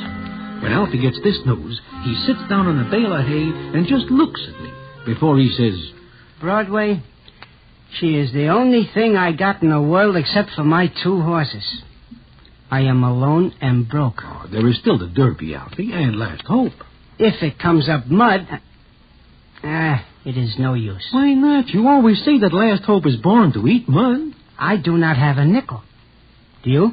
No, or I would let you have it. Yeah, I know. And there is nobody who will stake me. Yeah, things are very bad for the rest of the citizens, too. How will I get to Kentucky? It is no good having a horse in Florida if you wish to race him in Kentucky. There is quite a bit of truth in that. I have got to get to Kentucky. But how? Maybe hitchhike. With 2 horses? Oh, that's right. It would be awkward. Look, it is only late in February. Maybe by the time Derby Day rolls around, you will have some scratch. From where? Broadway, I guess I am just naturally unlucky. I guess I... You think of something, Alfie? Yeah. Yeah, I do. I just think of something very good. How to get some scratch? No, how to get to Kentucky. And get you there, too. Me? You wish to see Last Hope win the Derby? Well, I wish to see some horse do it. Then I have got the answer. And it will not cost us a single bob. I do not like riding underneath Pullman cars. Not that. But you will ride, and so will I. How? We will ride my horses. Well, from Florida to Kentucky? Why not? I can think of a million reasons. But the only one that seems logical right now is the fact that I never am on a horse in my life. Look, it is quite a piece to Kentucky. That it is. By the time we get there, you will be a fine rider. No. Please. No. Please. Why should I go with you? I have got to have company. I hate to think of that long, lonely ride all alone. Do not think about it. Just do it. Without me. I got no friends. None at all. You have got no friends that ride horses. Please, Broadway, please. No, Alfie. Look at me. Why? I ask you as a personal friend, please ride with me. You are all I got now. Beulah walks out on me. I am run out from Miami. Alfie, please, do not talk like this. You will see the whole countryside. I do not wish to see it from a horse. You are my friend? Yes. Then do it. No, Alfie. All right. I will ride alone. I will get lost in the piney woods. And you will remember how I asked you to go with me, and you will think that I would be alive today if you act like a friend. You will stand at my grave and look down at me and remember how I asked you with tears in my eyes to be my guest, and you turned me down. You cannot face the boys in Mindy's ever again because I am dead. Dead in the piney woods. Are you through talking, Alfie? I am through. Where are the horses?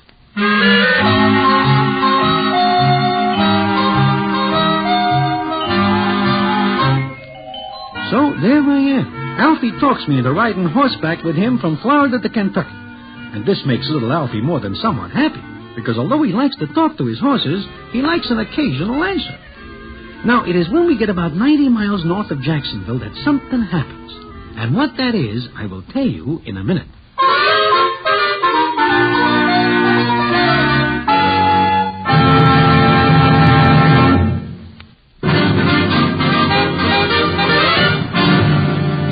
Now, back to the Damon Runyon Theater and the famous story, It Comes Up Mud.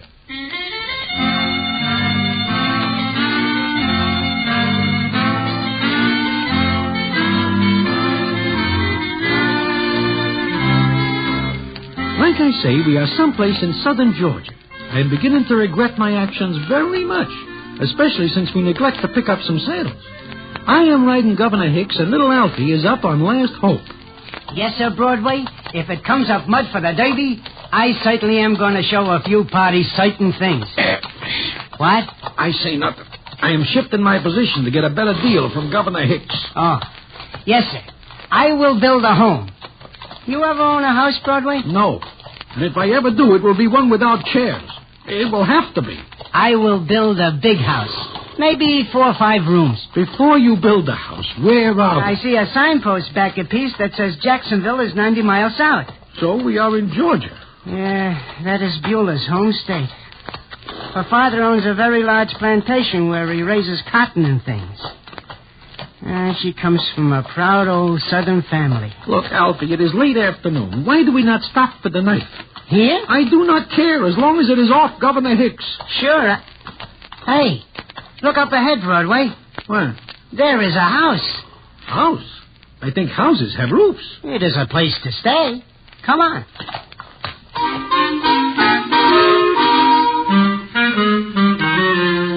My goodness, but this certainly is a terrible place. I wonder where they keep the ghosts. Howdy there, boys. You come to see me? We are glad to see anybody. My name's Simpson. Them your horses? Mine. Nice-looking critters. Look, Mr. Simpson, we are wondering if we could put up for the night here. Got any money? No. Too bad. We will send you some when we get some. Emil. Well, reckon I can't turn down two strangers. Come on inside. Oh, darn it, I forgot to buy oil again. Make yourselves at home. Well, that's that. Don't need no oil now. It can get very drafty in here. Shh. Just make yourselves to home, boys. I'll dig up a little refreshment. Alfie, let us get out of here. We will spend the night here and then push on. If we are able. I don't see much of people back this way. It's kind of off the track. Excuse me, but what is that you are pouring? Skimmins. Skimmins? Yup. Made from pure sugar cane. Here you are. Thanks. Smells sweet. Yup. You live here alone? Nope. My daughter lives here with me. Well, here's a look at it. If it is all the same, I will pass this one. If Broadway, you cannot insult him. Drink it. Go ahead. Stuff's good for you. Gives energy. I can use it. It is not bad. A little sweet, but... Yeah, don't worry. If you ain't used to it, you kind of lose your voice for a couple of seconds, but it'll come back. I think the soles of my shoes are on fire. Oh, whose horses are those in the yard? Well. Beulah.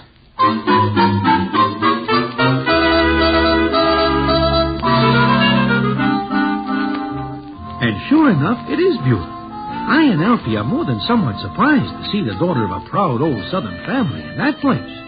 But it turns out this is her plantation that she always talks about. Well, it is maybe an hour later that we are alone with Beulah, and she is saying... All that talk about my family and plantation was just talk. Never mind, Beulah. It is all right with me. Beulah? What, Broadway? What becomes of Mr. Paul DeVere? Well? Mr. Paul DeVere is out of my life. He is no gentleman. Aha. I had to cool him off by bouncing a jar of cold cream off of his head. That seems effective. Then why do you not come back to me, Beulah? Oh, Alfie, I was a fool for leaving you. I didn't realize until, I didn't realize what you meant to me. Alfie, will you forgive me? Forgive you? Why, there is nothing to forgive. Look, Beulah, I got Last Hope with me. I am taking him to the Derby, and he is going to win it. Does it ever occur to you that Last Hope might not win? Broadway, he will win, if it comes up mud.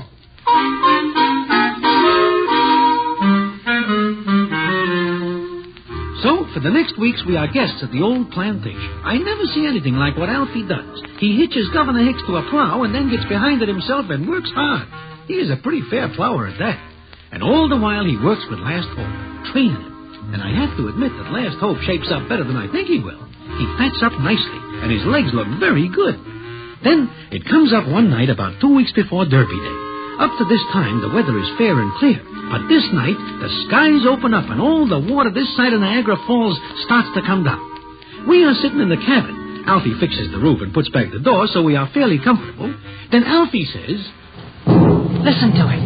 Listen to it. Oh, you beautiful rain.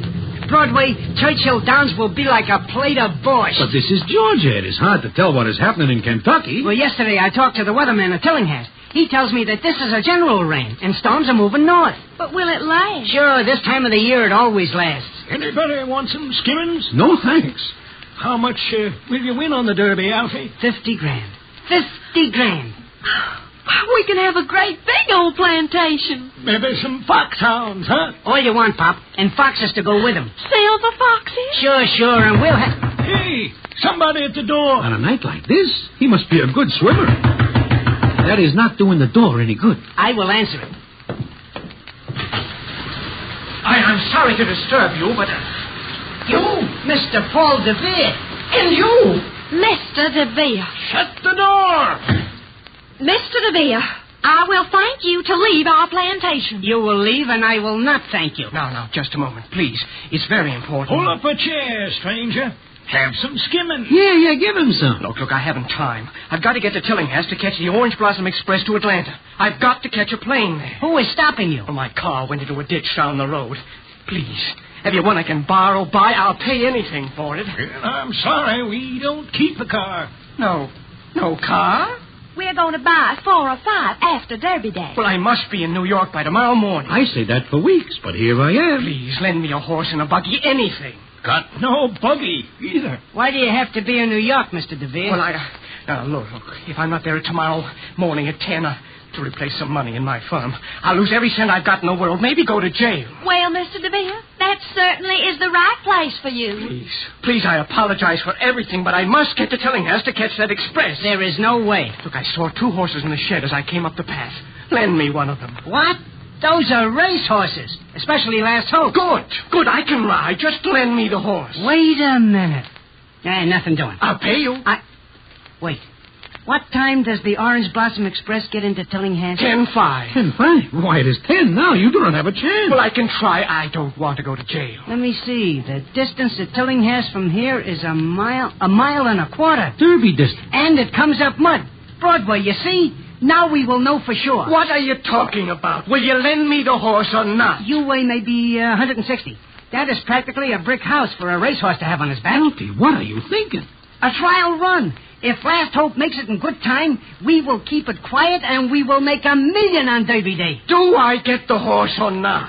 We have got no saddle. I don't care. Just lend me the horse.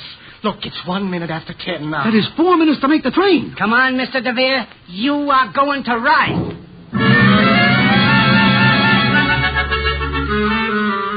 By the time we get to the shed and Mr. Paul DeVere gets up on Last Hope, it is just 2 minutes after 10. He has got 3 minutes to make the train. Then, the last we see of him, he is flying down the road with Last Hope churning up the mud and Mr. Paul DeVere screaming into the thunder and light. Then we go back to the house and wait. It finally comes up morning, and the rain has slacked off enough for us to get to Tillinghast. The first thing Alfie does is run into the depot. But I, Beulah, and Pop go to a shed where we see Last Hope standing. And there, the scene is as follows. Look at his left front leg. There is something wrong with it. Looks to me like a bowed tendon. What does that mean? I think it means that Last Hope will never run again. Not in a race. Oh, poor Alfie. Hey, everybody, listen. Broadway, Beulah, Pop. Alfie, there is something... Wait. Mr. DeVere makes the train last night with 57 seconds to spare. Alfie. I asked the station master, and he tells me. And look, I got it here on paper. Last Hope makes 1 mile and a quarter in 2:03. But you hear me? Yeah, we hear you, Alfie. Look, even if the clock in the station is wrong, Last Hope does 1 mile and a quarter in record time. In mud. Last Hope, you are wonderful.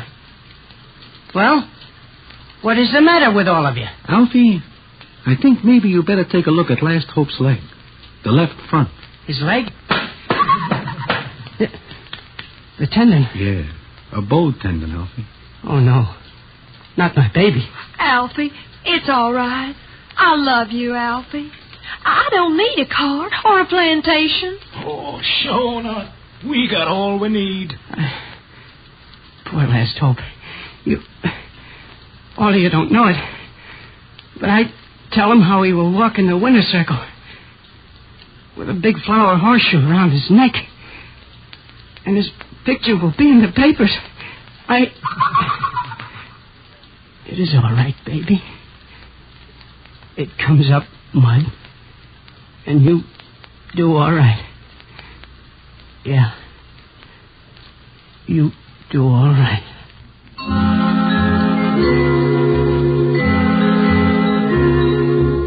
Well, we get Last Hope back to Beulah's ancestral home. Alfie says he will stay, and the last I see of him is when he marries Beulah. I get back to New York one way or another. Now, this is not the end of the story, because the payoff comes maybe a year later. And what it is, I will tell you in a minute.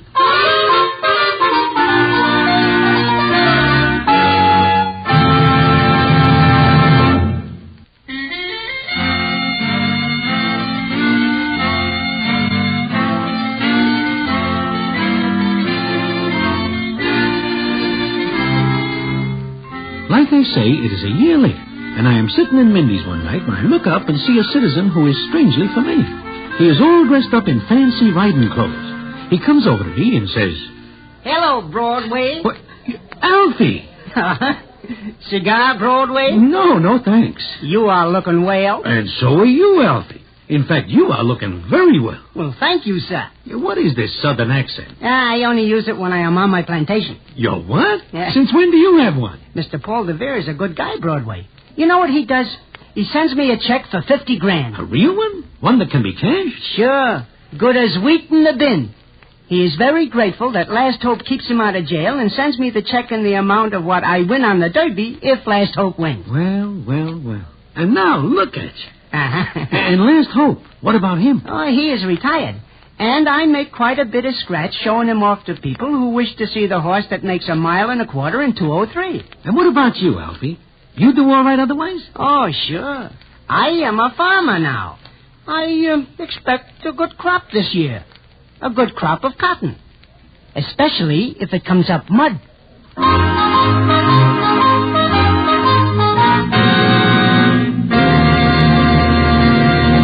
And so ends the famous Damon Runyon story, It Comes Up Mud. Listen in again next week for the Damon Runyon Theater.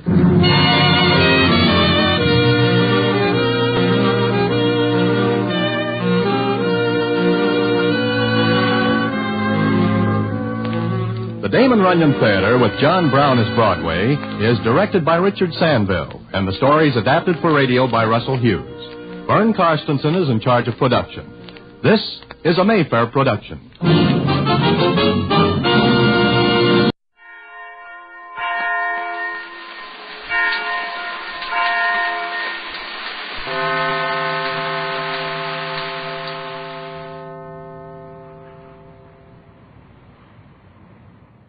The Irene Dunn, Fred McMurray Show. Starring Irene Dunn as Susan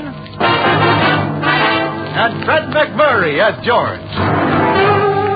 Together in a gay, new, exciting comedy adventure, Bright Star.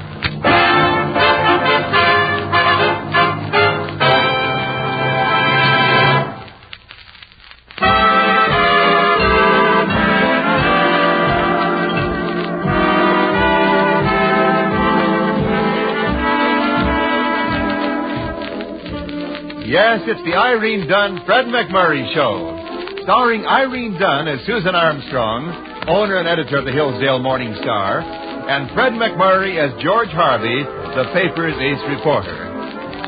Today we join Susan and George at the railroad station, where they are awaiting a visit from Susan's teenage cousin, Emily.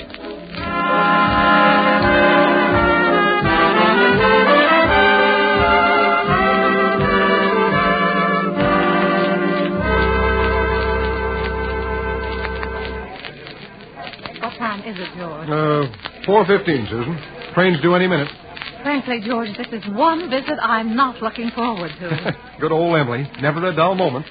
What is it with her this time? Her mother and father are anxious to break up some silly little romance she's having. Personally, I think they're taking it much too seriously. Well, we'll soon find out. I hear the train coming. Emily's not here yet? Why, Sammy, joining the welcoming committee? I hope you don't mind, Miss Armstrong. I've always had a soft spot for Emily. Doesn't Emily consider you a little young for her, Sammy? That was her last visit. I'm 2 months older now. Oh. Well, here it comes.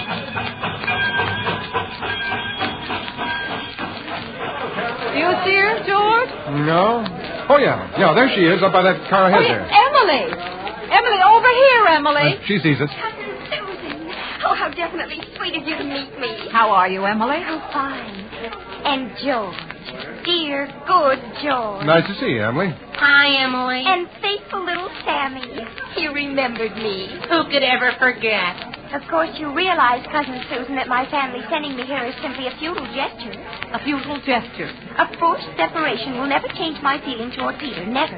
We're definitely engaged. Engaged? Oh, really, Emily? Engaged. I consider him the most sophisticated, handsome, thoroughly fine man I ever met. Why, Emily, do you mean that all is over between you and me? And how about me? George, dear, and sweet little Sammy. I know this is hard on you, but I know you both respect me enough as a person to honor the way I feel. Try to look upon me as a sister. Well, I'll try, Emily. I mean, sis. Take your bags. The car's over here, Emily. I'll never look upon her as a sister. Never.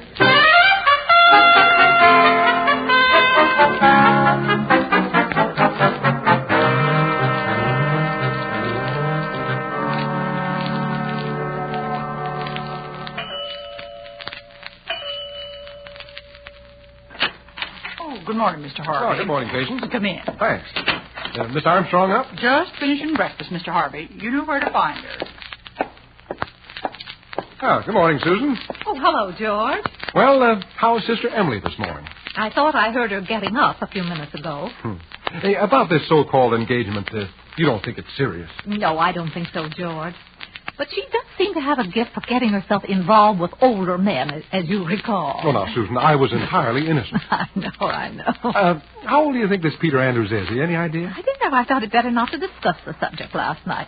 Maybe a good night's rest will make the engagement less definite. No, I guess you're right, Susan. Little change, a different perspective. These things blow over pretty quickly at her age. I hope so. Because, in a sense, she's my responsibility now. Cousin Susan. And dear George. Dear good George. Dear good George. Better. Sleep well, Emily? As well as one could expect when one is torn from the arms of one's fiancé. Emily. I feel it only fair to warn you, Cousin Susan. I am not unpacking my bag. Well, Emily, won't your things get a little wrinkled? Courageous, resourceful. Peter will come for me and find me. Emily, make up your mind to it. This Peter Andrews is not coming looking for you, so go upstairs and unpack. I could have expected more understanding, Cousin Susan. But I don't hold it against you.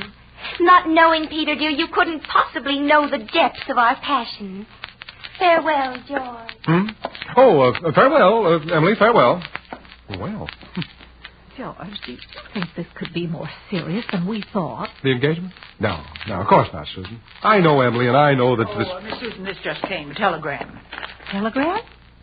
From whom? Well, I don't know, Miss Susan. I held it up to the light, but couldn't see a thing. Here. Can't imagine.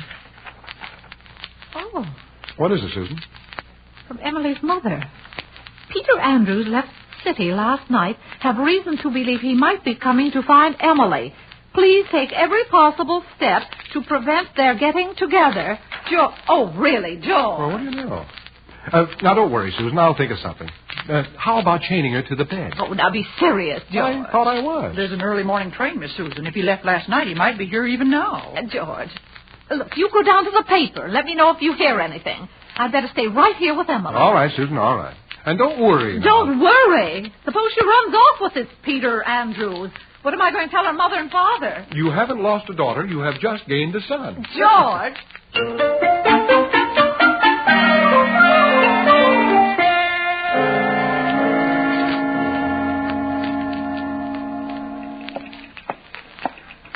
Good morning. Is Miss Armstrong in? Nobody's in yet. Anything I can do for you? Well, what I really wanted was Miss Armstrong's address. Why? Well, there's a girl visiting her and... Aha! Hmm? I wonder what she sees in you. Emily? You know her? I'm one of her dearest friends. Then you don't mind giving me her address. I'd rather die.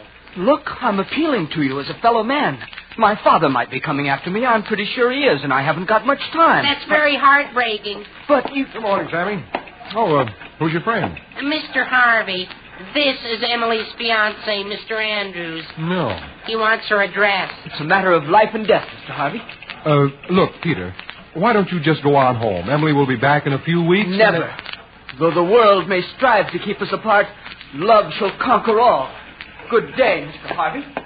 Well. Emily's a nice girl, Mr. Harvey, but she lacks taste. Why choose him when she could have me? It's a hard choice for any girl, Sammy. I'd better call Miss Armstrong and warn her that Lochinvar is in town. What could she see in him, Mr. Harvey? What? Well, women look at these things differently than men, Sammy. To a woman, he might be mature, sophisticated, utterly charming. I think I'll stop working so hard on my personality. If it's all blind chance, I'm just as well off the way I am.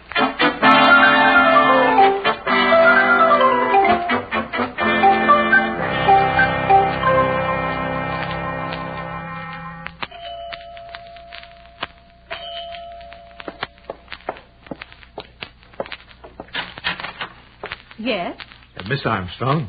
that's right. May I come in, Miss Armstrong? My name is Andrews, Peter Andrews. Certainly, come right in. Peter Andrews? You're Peter Andrews?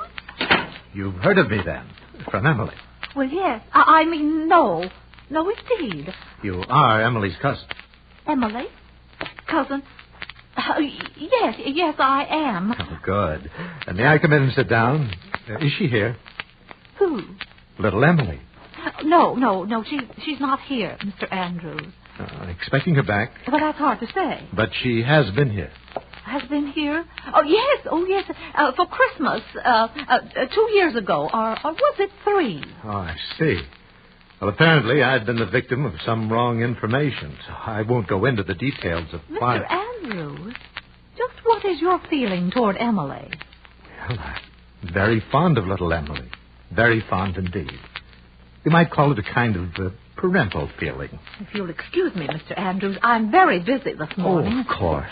And if you'll permit me to say it, Miss Armstrong, I'm not altogether sorry some wrong information brought us together.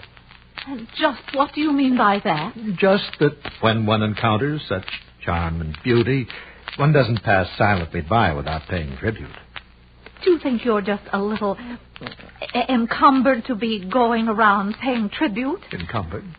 Well, I've been a widower for 15 years, if that's what you're referring to, Miss Armstrong. That's not what I'm referring to, and you know it. Goodbye, Mr. Andrews. Not goodbye, Miss Armstrong. Just till we meet again. And we shall.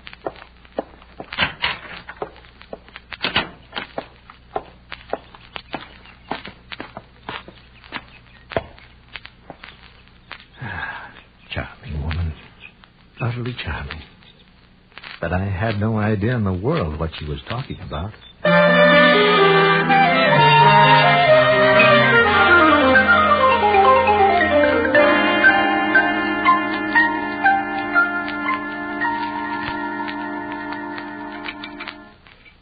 Will there be anything else, Miss Susan? I don't think so, Patience. Finished, George? Aye, I'll finish, Susan. Wonderful dinner, Patience. Excellent, Patience. I enjoyed it. As much as a woman in my position could, of course. Oh, of course. Shall we go in the other room, all? I want to have a little talk with you, Emily. Oh, certainly, Cousin Susan.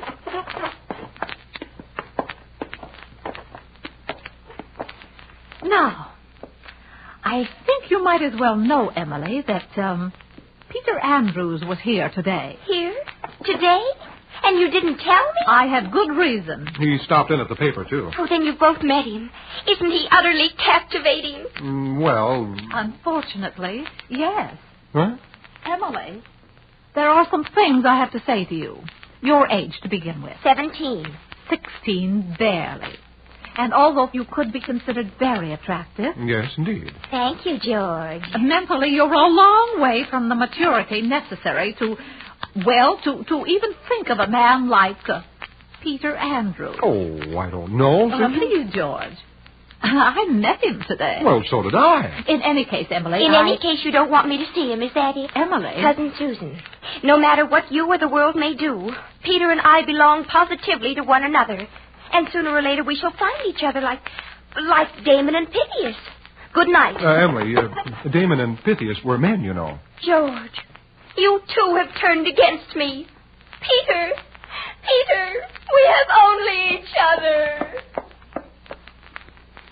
Well, you were certainly a big help, George. Well, Susan, she couldn't be serious about this Peter character. It's nothing to worry about at all. I utterly fail to understand how you can sit there and calmly say this. All right.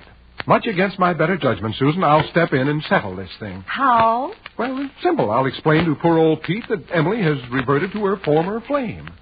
Not you, George. Me. It won't be strictly true, of course, but I think Peter will accept it. Why should he? Well, for one reason, Well, Susan, why shouldn't he? Why shouldn't he? George. All right. Put yourself in Emily's place. Which of us would you prefer? which. Now, George, I only It's meant quite that... all right, Susan. If that's the type you prefer, it's perfectly all right with me. But just remember, I've seen him. George. Maybe I should have taken a closer look.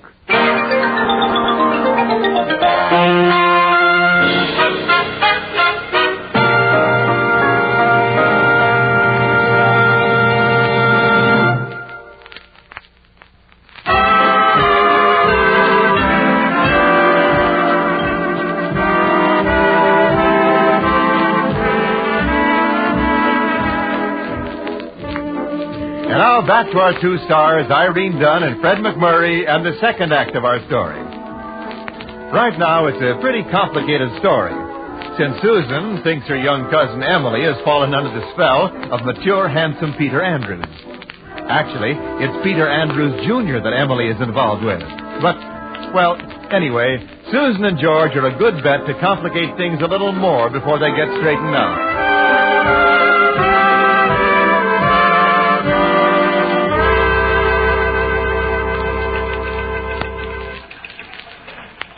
My dear friend Emily, Mr. Harvey. Sammy, Emily is about to become engaged to someone else, although she doesn't know it.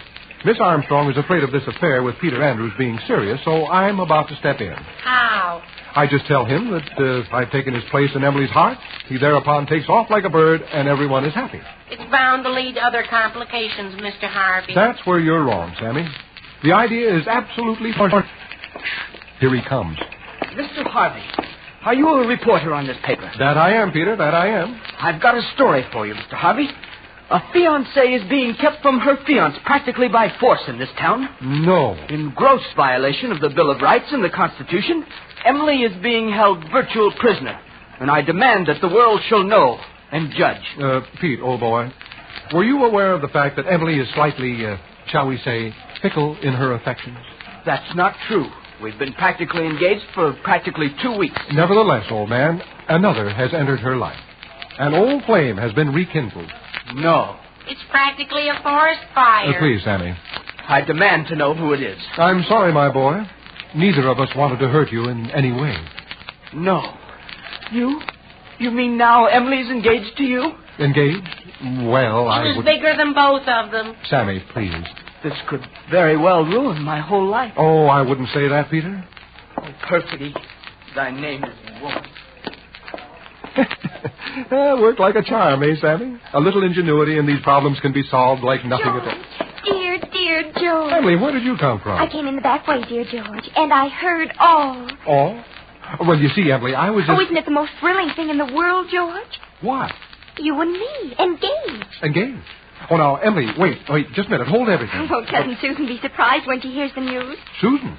Well, Emily, we mustn't tell Susan, or... I'll tell her sometime, but not you. I understand, dear George, and I respect you for it. Well, that's something, but as far as our being engaged... Oh, it's our secret, George. Our hidden, beautiful secret. I won't tell a soul. Sammy, how did I get into this thing? That's not the thing to worry about, Mr. Harvey. No? The tough one is, how are you going to get out?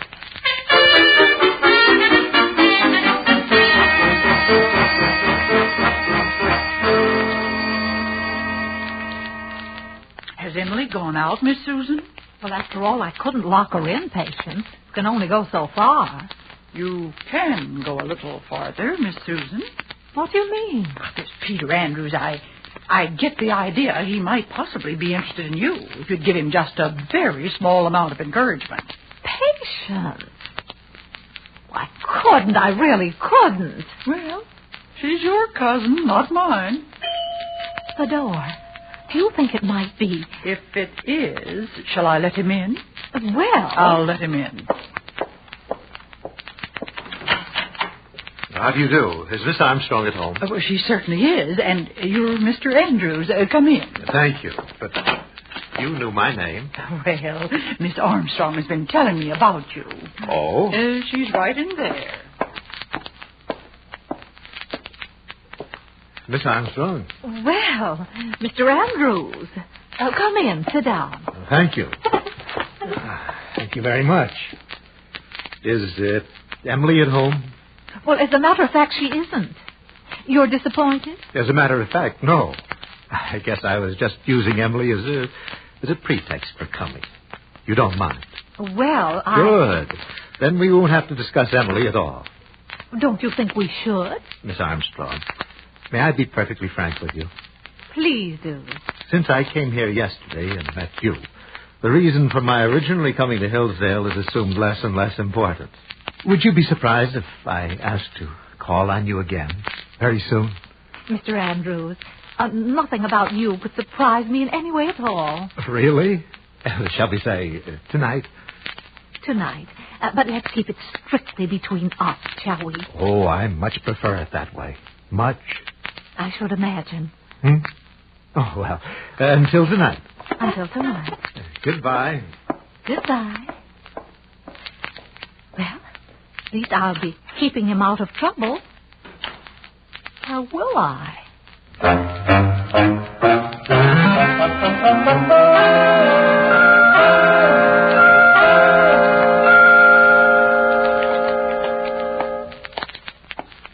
Susan, I'll say. Susan, I was entirely blameless. I was a puppet of fate, and what happened was... Oh, I'm sorry. I hurt you? Oh, not a bit. You? No, not at all. I guess I had something else in my mind. That's funny. So did I. That's right. Well, I'll have to concentrate more, I guess. Yes, me too. What am I laughing about? He came out of Susan's house.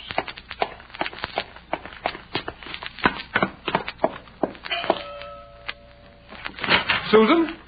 Susan, are you at home? Oh, goodness, George. Couldn't you wait for me to open the door? I'm sorry, Susan. Did a man just leave here? A man? What kind of man? Don't evade the question, Susan. Not that I'm jealous, Susan, but when a stranger leaves here in the middle of the day and you refuse to tell who he is... George, you know who he is. Peter Andrews. Peter, that is the most ridiculous story I ever heard in my life. What? Not that I care one bit who it was, Susan, but you might have made up a better story than that. I just left Peter Andrews at the paper. The paper? What was he doing there? Well, never mind.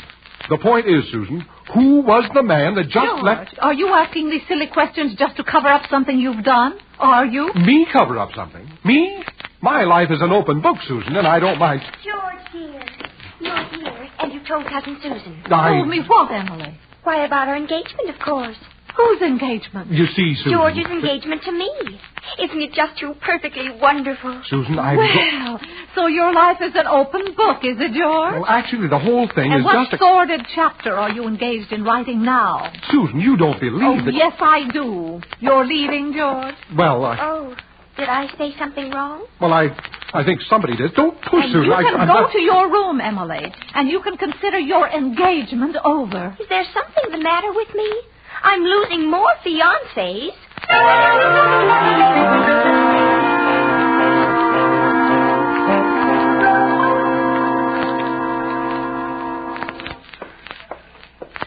Is Mr. Harvey here? I changed my mind. I came back. Mr. Andrews, Mr. Harvey is busy. And what did you come back for? I can't give her up without a struggle. Emily, I'm going to fight for her.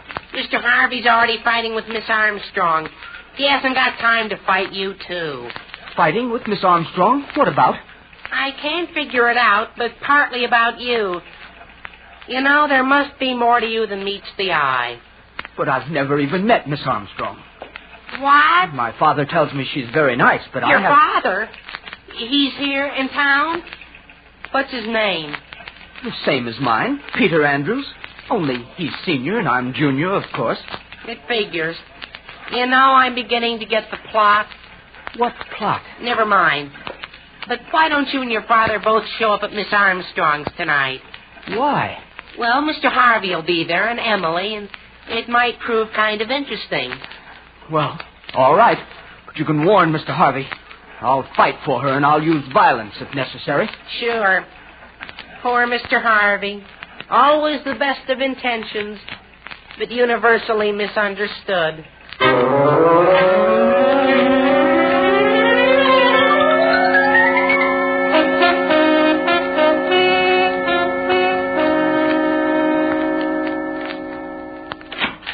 Good evening, Mr. Harvey. Miss Armstrong's in the living room. Oh, good, Patience. I'll go right in and... She's with Miss Emily. Oh. Well, the time has come for a showdown, Patience. I'll go in anyway. Good luck, Mr. Harvey. Good evening, Susan. Emily? Why, dear George. What brings you here, dear George? I've determined to have a showdown, Susan. We'll straighten things out once and for all. Well, that would be a novelty. But Cousin Susan. Excuse me, Miss Susan. Mr. Peter Andrews is here. Aha. Now, Susan, now we'll explode your story about Peter Andrews being the man I saw leaving the house this afternoon. Show him in, Patience. Somehow I feel just like a bailiff. In here, Mr. Andrews. Emily, I've come back. Well, that's very nice of you, Peter, but really... Who is this?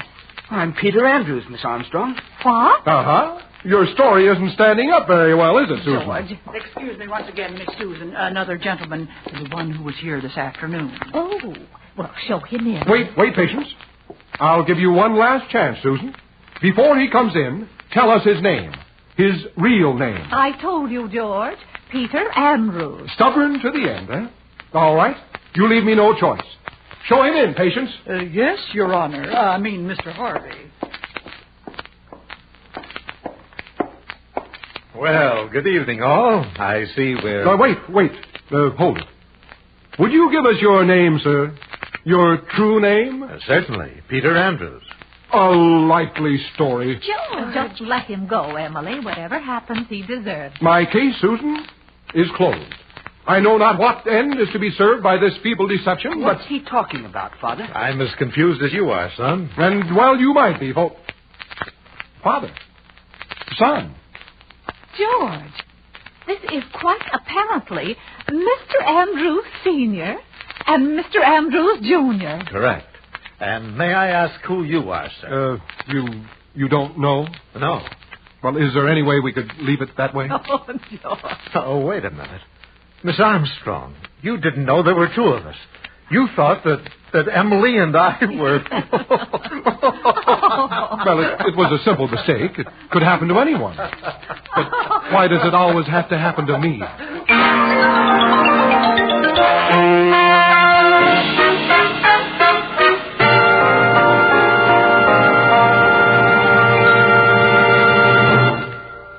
Our stars, Irene Dunn and Fred McMurray, will be back in just a moment.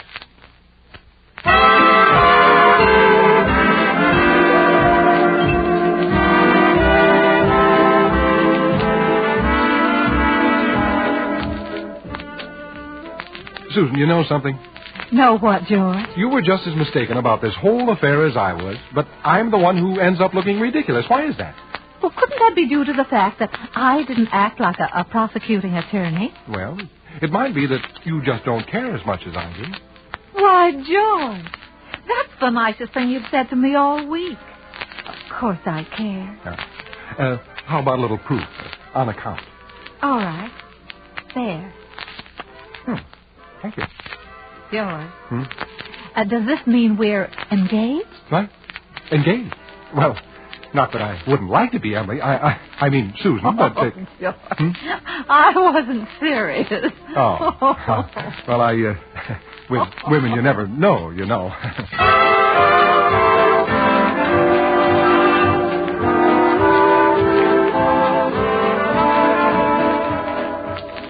Irene Dunn and Fred McMurray will be back next week in another exciting comedy adventure in the gay new series, Bright Star. This is Wendell Niles inviting you to join us then.